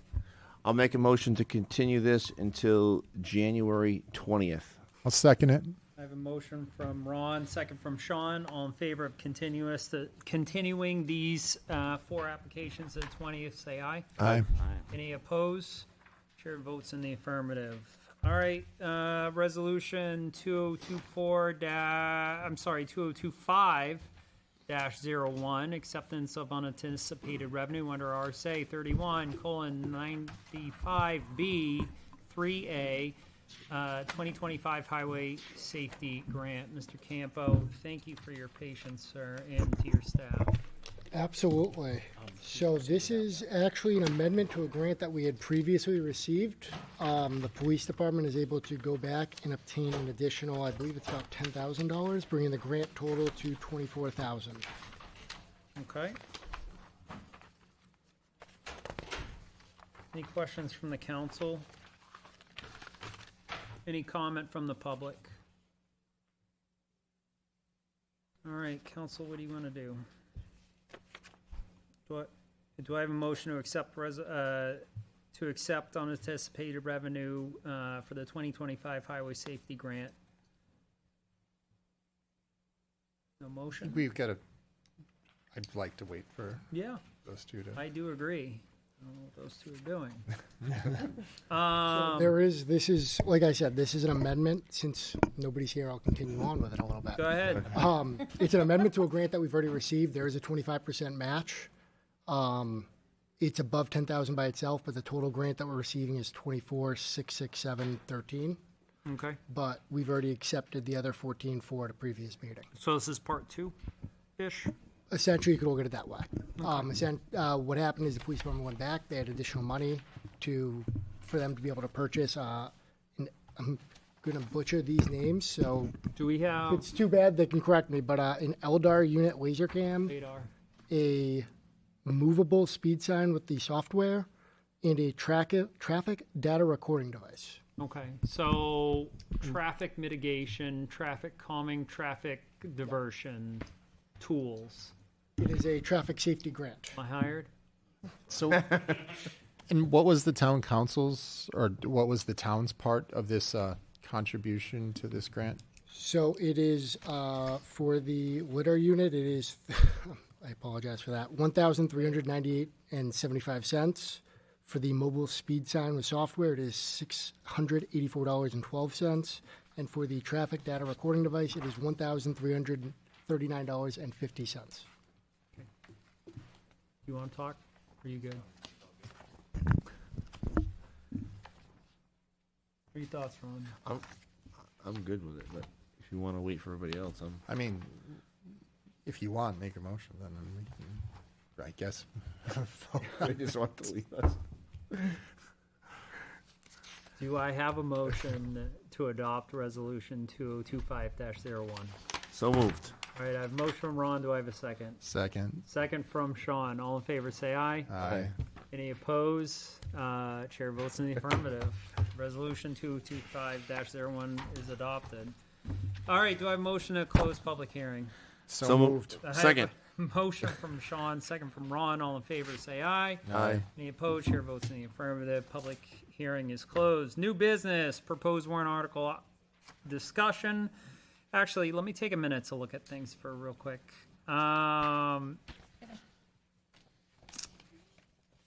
staff, should we move anything is there anything that we can move to the next meeting? Is there anything that we have to have? Both of these next, all three of these items need to be dealt with today that are under new business. Okay. Two of them are discussing the proposed warrant articles, which you need to, the council needs to decide if they are going to move forward with them on their own or if they need to be citizens petitions. Gotcha. And the third one, Dave needs the money. All right, so why don't we move around 3 up, and Mr. Wally, you prepared to present? Huh? All right, so this is order 2025-01, expenditure of the Expendable Maintenance Trust Fund, Londonderry Fire Station 1 and 2 with 2 emergency repairs.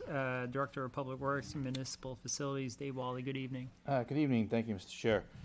So we had a couple of unfortunate circumstances. One happened back in November over at Station 2, and it was a part of the fire alert panel over there that the radio box had failed, so we had to quickly get that back into order. So our vendor came in and replaced that for a total lump sum. There's a breakdown is there for you, but the lump sum total for that was $4,897.60. And then a more even larger concern was on December 12th, we had a faulty alarm come in at Station 1. And both these pieces of the fire systems, they're a little bit different from one another, but they're original to the building, so they're quite old. But the one on December 12th, the issue we had there is that because they're on natural gas up there and whatnot, so it has relays. So if that has a problem, it knocks out the heat. And so it was the bigger concern, not so much for the guys in their quarters, because we have a mini split system up there, and I had some temporary heaters that we could put in place. But out on the bay floor with the apparatus, that has to maintain 60 degrees because they have certain medications and things on the ambulances that are required to be at that heat. So we had to move very, very quickly. And it is a proprietary system to a company that works here out of Londonderry. So thankfully they were able to come right over. And this was, believe it or not, we were experiencing some very warm weather for December. We were having that little heat wave there in the 50s and 60s. So we weathered that storm pretty well, and they came right out. They luckily were able to get that part in real quick and repaired that one for $4,360. I haven't received the invoice yet for that, so I just kind of coupled these two together. But I had the quote, knowing what the price was going to be for them to put it in. They got that worked up real quick. So the total for both allocations for the two vendors that we used on the 2 different months is $9,257.60. All right, any questions from the council? All right, seeing none, I'll accept the motion to approve order 2025-01. So moved. Motion from Ron, second from John. All in favor, say aye. Aye. All in favor, say aye. Aye. Any opposed? Chair votes in the affirmative. Order adopted. Thank you, sir. Beautiful. Thank you very much. All right, so John, just for your awareness, we moved number 3 under new business up. So now, any preference on presentation order for the DOT congestion mitigation air quality funds or the funding senior? Why don't we do the senior first? Sandy, no, do you mind waiting? You want? Sorry. Mine too. You guys don't mind waiting? Can we get Sandy out of Yes, here? we She's can. been here for hours. Come on. Somebody's got to. All right, we'll do them in order. So we'll do the New Thank you. Hampshire dot congestion mitigation in air. So, good evening. All right. Hello there. So I'm going to just briefly start by discussing the grant. You did have in your packet the award letter and the full application that was sent in. I don't have any other documentation aside from that. In 2022, the town applied for a New Hampshire Department of Transportation Congestion Mitigation and Air Quality Grant to complete Phase 7, which is the final phase of the rail trail. The grant was awarded. The award letter was received in August of this year. You may remember this grant was briefly discussed in a meeting in October when it had been thought that we would allocate ARPA funds to it. However, at the guidance of the finance director and circumstances, we figured it would probably not be the best idea to keep the ARPA funds pegged to something that would have to go on the warrant. So we decided to move on from that, which is why you reallocated the ARPA funds in December. So the full estimate of this project is a cost of $641,000, and this will be the final connection between the rail trail in Londonderry to Derry. We received a grant, a matching funds grant, an 80/20 grant for $422,392. The town's match for that would be $105,598, and Trailways would be responsible for the last $113,010, which Sandy will speak to in a moment.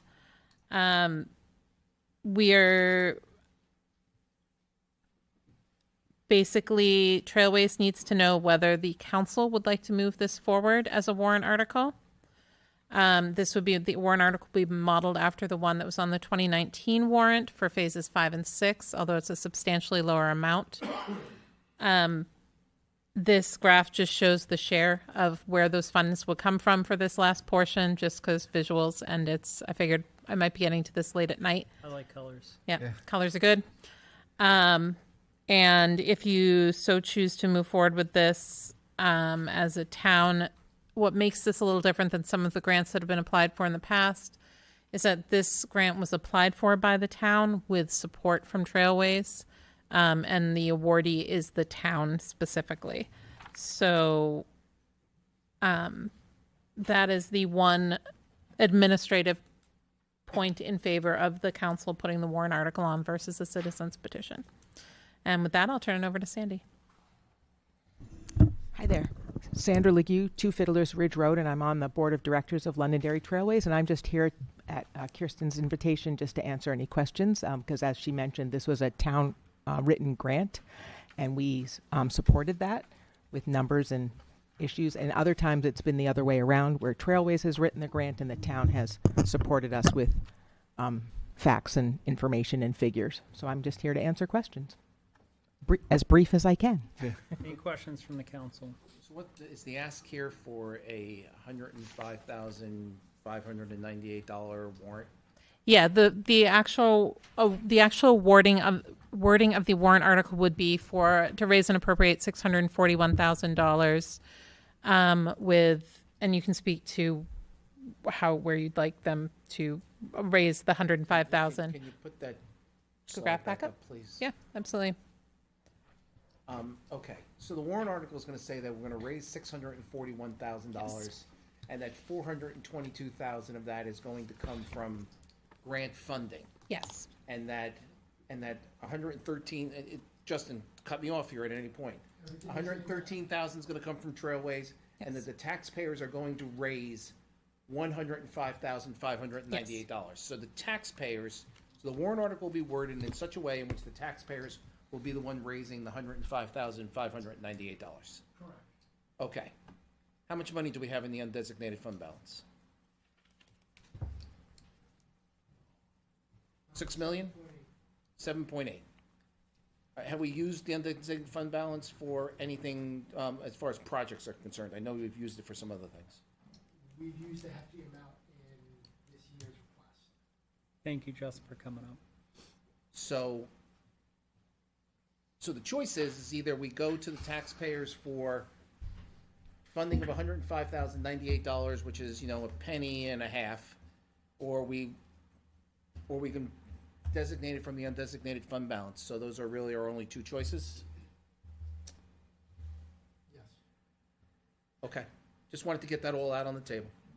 Just for clarification, the location of Section 7, is this connecting us from Londonderry to Derry? Is that correct? It's connecting from where it ends now, close to the Stumble Inn, to the Derry town line, which is in the woods there.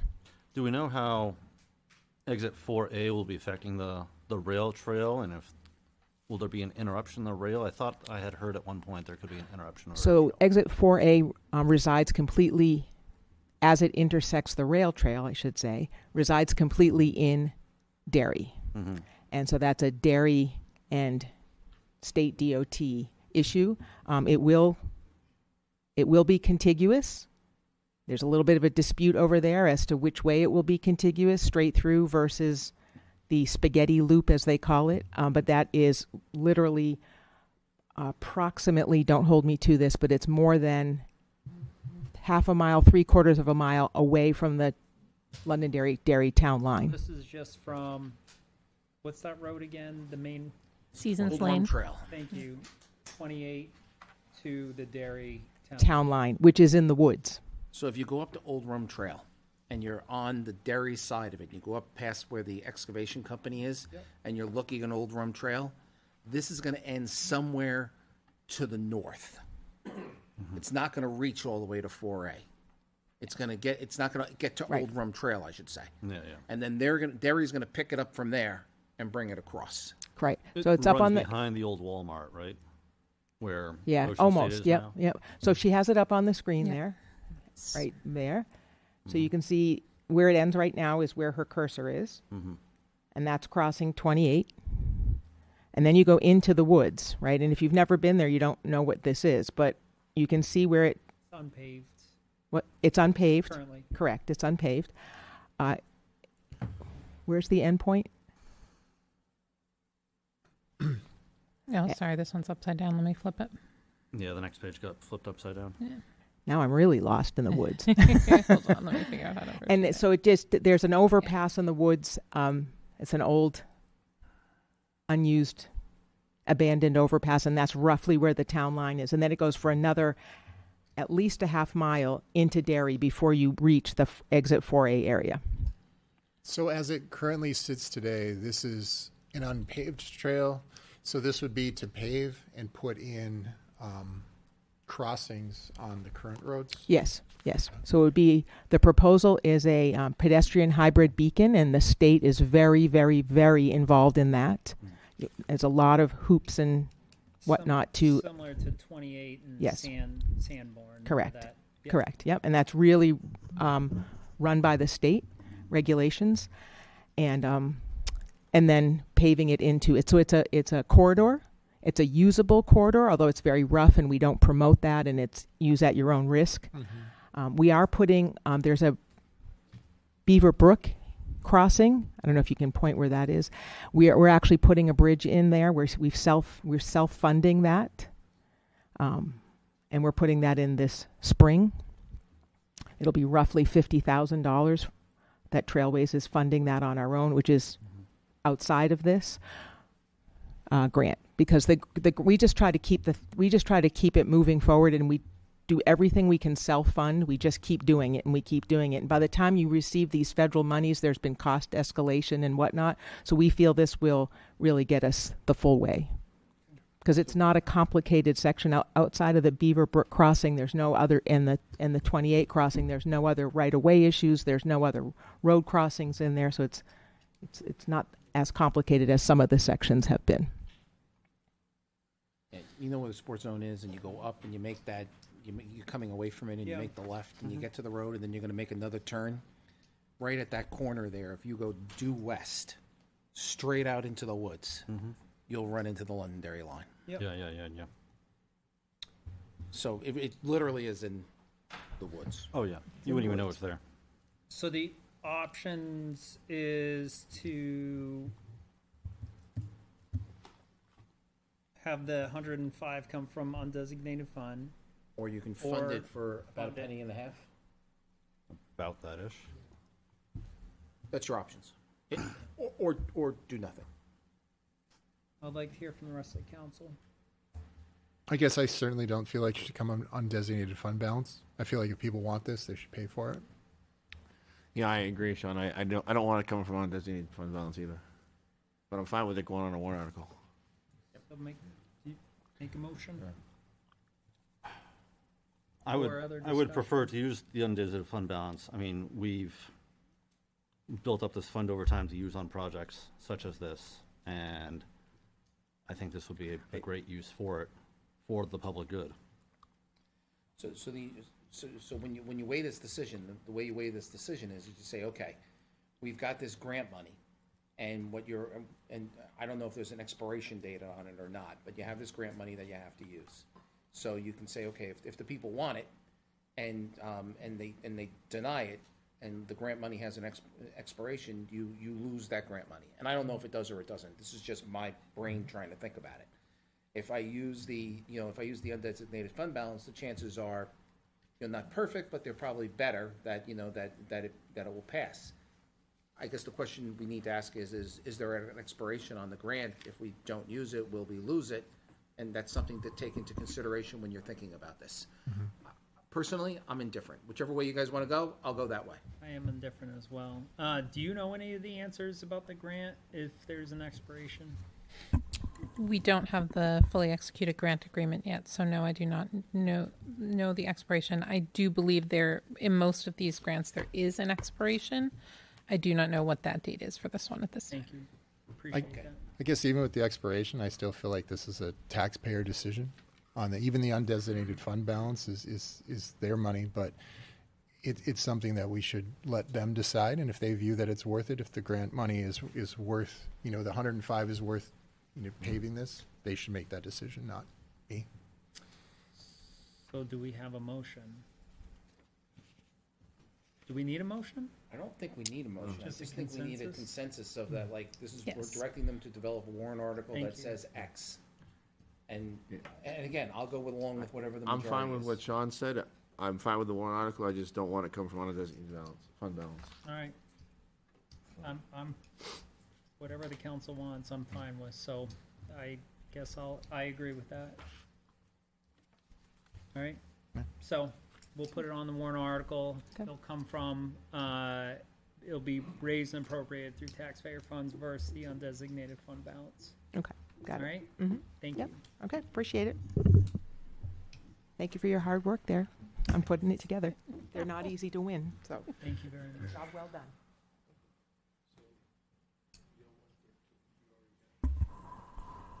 All right,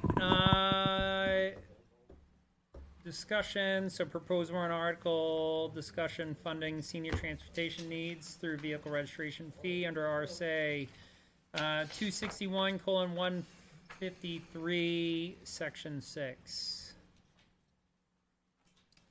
So last we discussed this, I think we asked for a legal opinion and asked for a legal opinion on the wording of the warrant article. To the best of my knowledge, that what's being presented to us has been reviewed or changed by legal to meet the Reflect. criteria. Okay, thank you. Good evening. Good evening. Yeah. I believe in your packet you have the warrant article created as you requested. Kelly's not here, but I know that she has spoken to the lawyer Yeah. at least once about this warrant article, and he was okay with it. There's been some slight changes to the use, but aside from the boilerplate legal part of it, I think we're good to go. Do you have anything further to present? Or I don't know if you. I don't have anything to present. You didn't get anything either. No, I did not. This is the only thing that was provided to me was the copy of the warrant article that you see in front of you. Yes. And the only thing that we will pass out to you is the other towns in the area that are already doing this and have been doing it, many of them from the late 90s even. Oh, that'd be helpful, thank you.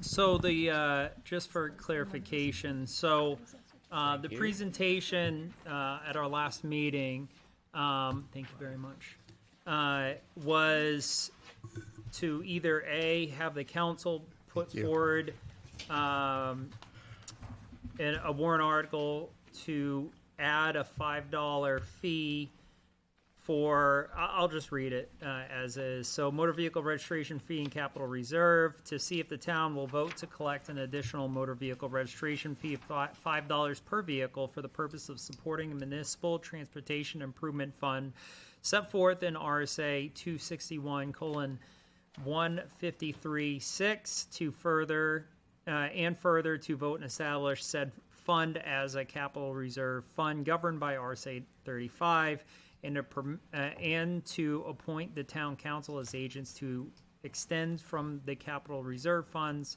of the purpose for which it was established. Proceeds from the municipal transportation improvement fund are to be used for 1, public transportation for older adults and individuals with disabilities, and 2, pedestrian facilities as permitted under RSA 261:153. The additional fee shall be collected from all vehicles, both passenger and commercial, with the exception of all-terrain vehicles as identified in RSA 215A 3IB, and antique vehicles or motorcycles as defined in RSA 259:4. So essentially, we had a presentation from the town clerk and Mr. John Wilson from the Senior Resource Committee, essentially asking us to either A, put forward this warrant article ourselves, or they would via citizens petition, being that tonight, Mr. Campo, correct, is essentially... Second Tuesday in January. I love that you keep on saying that. So essentially tonight, what is proposed is that the council will either A, choose to put it on the ballot as a warrant article, or decline. Therefore, your committee would potentially generate enough signatures to put forward as a citizen's petition. It's very important to us to have. Excuse me. Yeah. Is there anything? It's very important to us to have it on the council to do it in, and I think it's actually appropriate because we are, a committee formed by the town, and if the planning board or anybody else, for that matter, road department, everybody else, came to you and wanted to do this, you would go forward with it. May I ask a question, Mr. Chair? Yeah, please. Mrs. Clerk, do you know what our total registration like for Mrs. vehicles are in Claus. town? No relation. No relation. Do you know what our total number of registration of vehicles are? 44,000. How many? About 44,000. 44,000, wow, okay. So I'll speak up. I am in favor of us putting it on a warrant article. I'm fine with that. I just don't like the mechanism that we're using to generate the revenue. I don't like to attach the $5 to every registration. If we want to do this, let's put $200,000 or $150,000 on a warrant article and ask the people to vote for it, to support it. I don't like instilling a fee that will never ever go away into a registration for people that goes in perpetuity. It never ever ends. So I'd like to see us do a dollar amount to support what you want to do, but I don't like the mechanism that we're using to drive this revenue.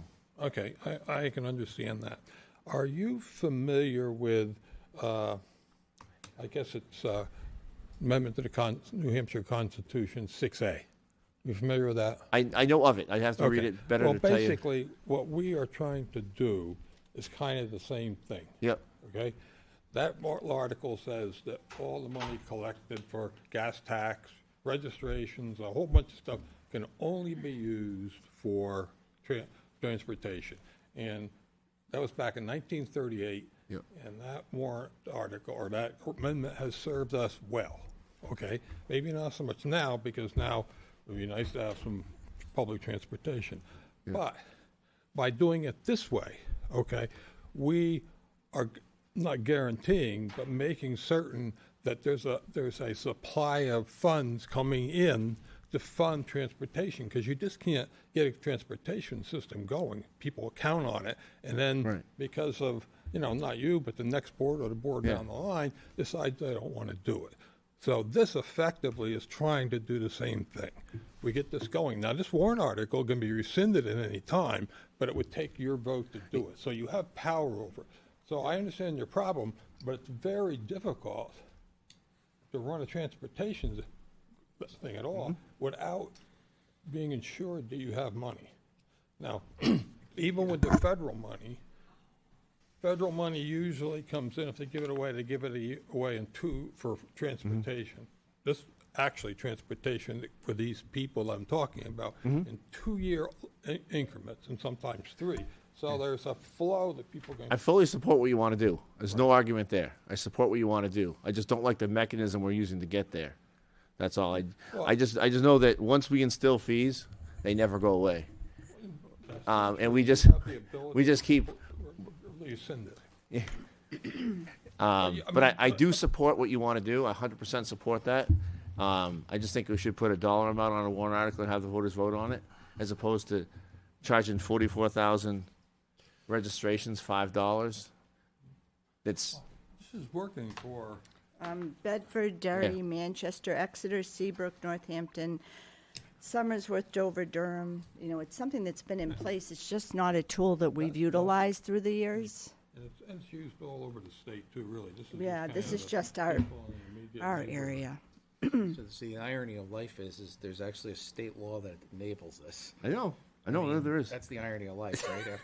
After 15 communities are I'm using I'm one guy saying that I know that once you institute a fee, you're never getting rid of it. It's not going away. I don't disagree. That's called gas tax. So that's why gas costs what it costs. I guess I'm looking at this and I'm saying, okay, 15 communities have done it. We have a school population in the state that's dropped from 201,000 to 160,000, and we have a demographic in the state which is aging more rapidly than any of us would like to age. Those people are going to have transportation issues. In our community, we talk all the time about how people ought to pay for the services they use. The people who are registering the vehicles are likely the people who are going to benefit from this, so they're going to get something for the services that they're paying for the service that's going to be provided for them. So like sewer, in some ways, it's self-funding. Just making a difference, so I pay for sewer, that fee's never going to go away, but I get a service for it. So I think the argument they're trying to make is that you're going to get a service for this that you don't have now, but it's more of a usage fee than a tax. And I think that's the argument they're trying to make. And I understand what you're saying, but to your point, I'm not disagreeing with the you. people that pay the $5 will not use this. So that's what I'm just saying. Depends on what you use it for. So I'm just saying, It may be for 100% agree with what eventually you're they saying. will. And I agree with doing what we need to do. I just don't like the mechanism to fund it. That's all I'm saying. Ron, yes, this isn't just for vehicle transportation. I As the understand. warrant article says, we can also use it for roadway improvements and infrastructure improvements. So it isn't just for people who need rides. So that's a very narrow viewpoint. I never said that. Well, that's what you're trying to say. That's not what I said. And it's actually planning for an He's against any fee of any kind that doesn't go away. He's not saying he's against what the article is for. He's against the mechanism for funding. Thank you. That's exactly what I said. Thank you. I understand that, but he was also alluding to the factor of what they're trying to accomplish, which they're trying to also accomplish the rideshare program through this, but also this would also enable us potentially to use the money for improving roadway infrastructure that people keep saying in town. We need help on realigning, or we need money for studies, or we need this or that for improving traffic in town. And top priority being our aging community, which is really exceeding anything that we would have guessed before. I'm just curious, could we ask the public, what? This isn't a public. You do? Dan? This isn't a public comment item, unfortunately. It's not public. It isn't a public hearing. Oh, So like I said, Sorry. I support what you guys are doing, and I agree we need it. I agree with you, John. I just don't like the mechanism. That's all I'm saying. I would. I understand that. I mean, I would say the same thing. Oh, sorry. Go ahead, please. Yeah. Do you mind speaking in don't- to the sorry. microphone? It just- I'm Thank sorry. you. Don't underestimate the value of having this as a reasonably good flow of money coming in. We don't have to go back because we can get this going for a couple of years and somebody just says, well, we don't want to put the money in anymore. And then what do? Right? This way, we have a reasonable assurance that we can build up a fund. Now, one of the things, of course, Jason will be in charge of the fund, but basically one of the things that I would do was always be in a position that with that fund had like 6 months worth of funds to get it through. So if something hits the fan, we have that. We don't have that ability so much if the town does it. And I mean, this is what I didn't talk about much last time was the rail trail is getting CPAC money, okay? And CPAC money can also be used for more traditional transportation. For example, Nashua has a bus service running out to Walmart and wherever that is, Amherst, way out of town, and that's all paid for by CPAC. Okay, and so we can get funds with this money. So this money that we're putting in there, we can also use to pull in on an 80-20 basis, just like CMAQ. So, I mean, I like everything you're saying. I just don't like funding it the way you're suggesting. That's all. But I agree with everything you said. Sean, you had a point? Oh, thank you. So I hear what you're saying too. The thing about the mechanism is, yes, we can repeal it, but I guess I would like consistency in how things get funded, and I'd rather have more consistency with the voters. If they do decide someday they don't want this, I'd rather have them have the ability to take that back. I get this ensures consistency in that. When I think of a broad-based tax, I want to make sure, even to what John was saying, this made me think of it. I'd rather have a broad-based use for it. And car registration, I think, honestly, is pretty high. And I get it's just $5, but to tack it on, I'd rather see it, as Ron said, as a mechanism where it's funded. The price of a cup of coffee. It is, but we've got a lot of cup of coffees in this town, and I hear that a lot with the tax rate and other things. And so it's funny. It's funny that you guys bring up a cup of coffee. So when this thing came up, I happened to be around town, and everybody's lined up at Dunkin' Donuts, which compelled me to do a little AI Google search. The average price of a cup of coffee is $3.13. The average price of a cold brew is $5.14. A latte is $5.46.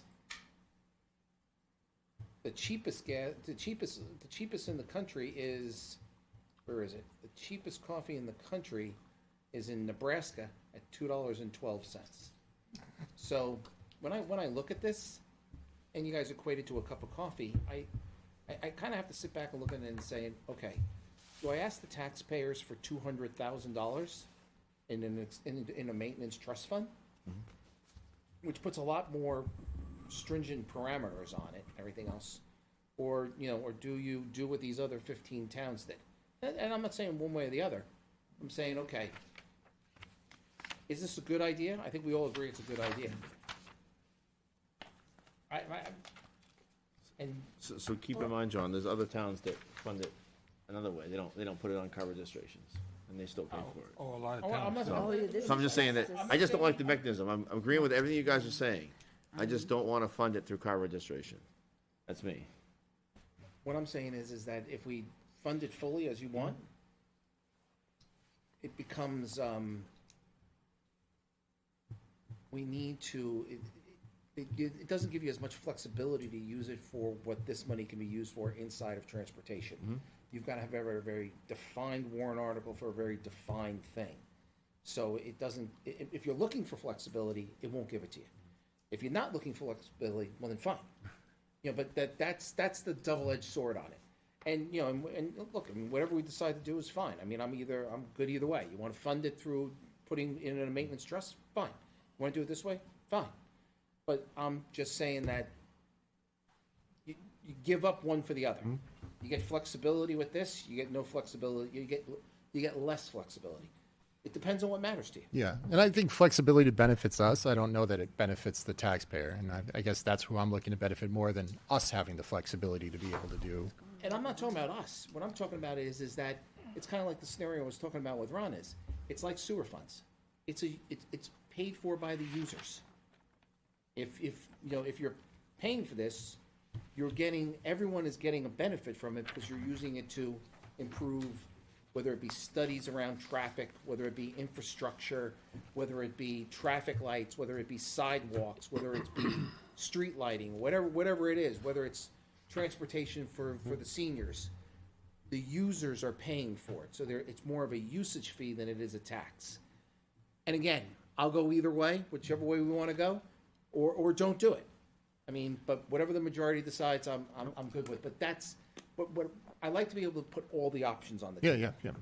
I think we should do it, John. I just don't think we should fund it this way. We should put it on a warrant article and do it through that mechanism. But if we go through a different method, we do not have as flexibility of where we can actually spend that money, Ron. So that's what he's tried going over all the with things I multiple just times. said, you can't do if you put it on a warrant article, unless you define all of them.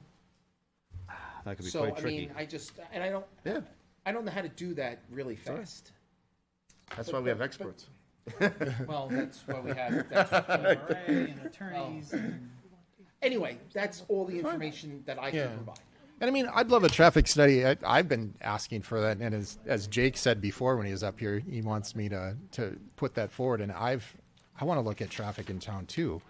But I want to make sure it's clear cut to the voters that that's what we're funding, and I want to be as transparent as possible. When we're funding something, and that's why for me, flexibility is not as important as transparency into we're putting this on for this.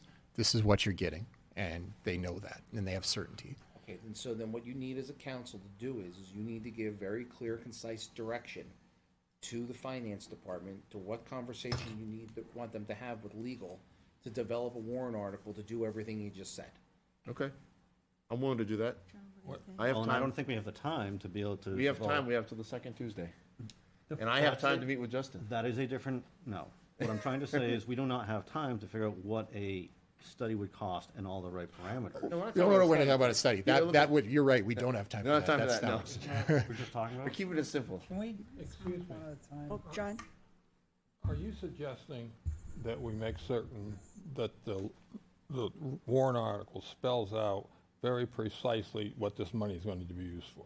More precisely than what we're saying here? No, I'm not saying that. I'm fine with how it's written. I just want a different mechanism. I was just agreeing with Ron on the mechanism. Sorry, the mechanism. That's all. Oh, you mean how it gets? Yeah, I don't need any changes in the language, anything else like that. There's rules around capital funds that, you know. The only other thing I'll say, and then I'll, is that in New Hampshire, property taxes pay for all these things. Not everyone pays property taxes, but everyone pays for their registration.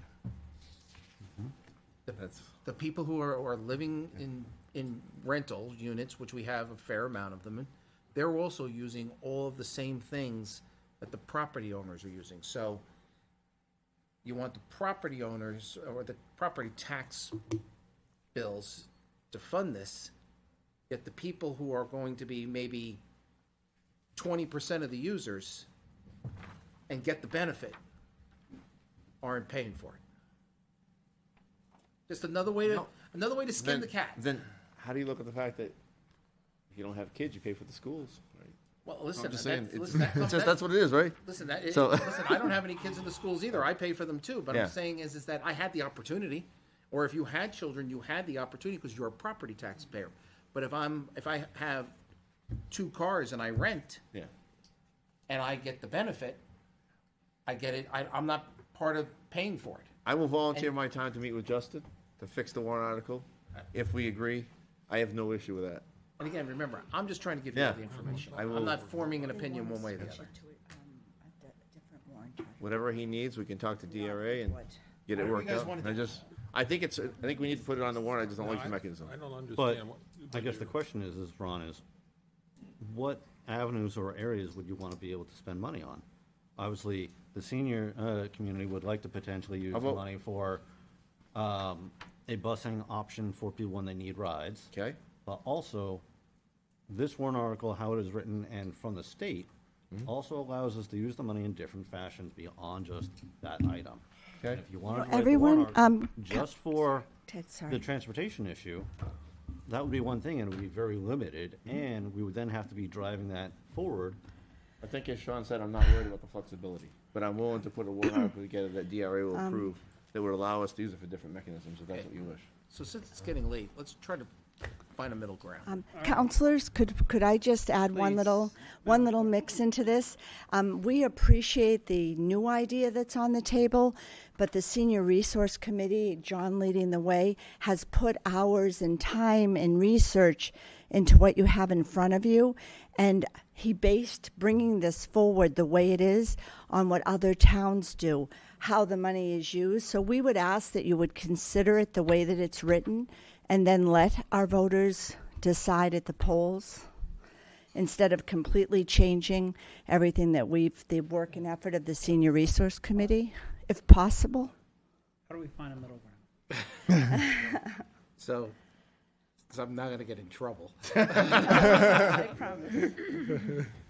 In order to find a middle ground and move forward, what I would suggest is let Ron talk to Justin and do his research and everything. Take whatever information he gathers from that, have the same research presented for the 20th, and then we can make a choice between the two, or you can send both. And then, We have just time. for clarification, if there is a citizen's petition that's submitted by the second Tuesday of this month, Which is the 14th, which is before. can I finish, please? Which is the 14th, can it be retracted, or once it's submitted, it's submitted? Correct. That's why we're in a pickle that we are. None of us are saying we don't want it on the warrant article. So the citizen petition thing is not an issue. We all agree that it's fine going on the Okay. warrant article, right? So Can we have both? We're not going to decide tonight, so let's get both answers. Let's bring it to the 20th. But then we You can lose al- the you can citizen's petition You option. can always put both on. But don't we lose the citizen's petition option? we're not going to, no one here wants to do a citizen petition, right? I mean, that's not an issue. But that's up to them. But Yeah, that'll I'm be saying up to that's- us. That's not. Justin, go ahead. So a citizen's petition, once it's submitted and valid, it has to go to deliberative as written. At deliberative, it can then be changed and adjusted as needed, but it has to go to deliberative as written. We can also send both articles to deliberative, and you can make your adjustments at deliberative. You want to zero one out, or if you don't, but let's at least get both of them in front of us for the 20th. So the We've done our town, due diligence. I don't think that We've works. done our right? research. so the town has done that before, where there was a citizen's petition, and then the council put on a similar warrant article, and at deliberative zeroed out the other one. Right. I'm fine with that. All I'm trying to do is get us to a point of then it where we gets can you- get all the information Yeah, on the I'm table fine. and make a Yeah, decision. fine. Yep, agreed. Because we're not going to make a decision tonight because we don't know what the the maintenance trust would look like for this, and we don't know the parameters of it. So trying to make a decision is, we don't have enough information. Yeah. But just to be clear then, if you move forward with what you're talking about, we still need to put in a citizen's petition, because otherwise we lose that privilege?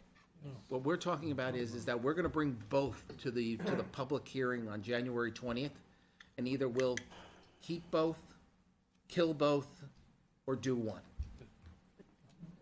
This is one of them. I'm not clear on what the second. So the second one would be is the exact same wording but turn it in, with the wording change to make it a maintenance trust fund for $200,000. I'm just picking a number. Versus, And then it would roll every year But where would the funding come from? from the property taxpayers. And then we'd have to vote on that every year, right? That's what they need to talk about with DRA, and that's what they need to do the research on, so that we can figure that out on the 20th. yeah. All right. I mean, what we're basically saying is okay, good idea, we're gonna take this one to the 20th in a formal manner. Ron's gonna work with Justin and the finance team to bring us an alternative to it, and either we'll let both go forward, or one will go forward, but we can make that determination in the public hearing. All right. Does that make sense? Yeah, I'm good with that. Good with it. So we have a I'm consensus. just trying to move the ball. Thank you. I'm good. All right, thank you. All right, old business, there is none. Approval minutes. Do I have a motion to approve December 16th and December 27th, public and non-public council meeting minutes? Motion to approve. As written. Second. Thank you. Motion from Sean, second from Ted. All in favor, say aye. Aye. It was Any actually op- John. All right, thank you. John, motion from John, second from Ted. We all vote in favor. Other business liaison reports. Just to underline, just to make sure it was heard and said, we had talked at the last planning board meeting, and Jake had asked me to relay, and I also have a strong passion about taking a look at the traffic in town and getting an answer. And traffic means not only congestion, but other issues that people are bringing up. So just, we should be thinking about that long term. Thank you. On that notion, I had noticed recently going to work that we have new stop signs on where is that? Bartley Hill and why can't I think of the name of the road? Perkins, thank you. And I don't see any stop sign ahead signs to go along with them on Perkins Road to alert people that there's a stop sign coming up. For people who may not have known that there would be a stop sign coming up and used to that, you could just fly on down Perkins all the way to Stonehenge. I think for safety's sake, it would be helpful for people to have stop sign up ahead signs to be installed. I don't know why they weren't installed along with them, as, when was that ever discussed that we were putting stop signs there? We discussed it several meetings ago. On that road? So ask the town manager to talk to the public works director and see what the setup was. Okay. Thank you. I'm in my 11 o'clock at night thing here, so I didn't hear what So, you said. the stop signs at Perkins Road and Yeah, I got Bartley that. Hill, if we can have you reach out to our town engineer and find out what was included with that, I guess the package at the time of the stop signs, of any warning signs with the stop signs being put in or not. So I'll make Okay. it. Gotcha. I believe Ted's saying he's. You want a warning sign that they put in a stop sign? Yeah, or there's a stop sign coming up ahead. I mean, Yeah. Stop sign ahead, yep. There is. Barley Hill. down Perkins. So it's coming down. I was reached out to. All right. Thank you. All right. Any other liaison? Thank you. Wonderful. Yeah. Thank you, Mr. Town Manager. Sometimes things work out. All right. Any other liaison Yep. reports? So my other liaison report for the budget committee, I had attended the school budget session with the budget committee, and it was a very peaceful session, and it's kind of nice to sit in the crowd for a change of pace and observe that. So, Are you going to steal my thunder? Oh, sorry. So I was also going to report the school board is well into their budget workshops, doing a great job, I think, coming up with new ways to be mindful of taxes and programs and projects.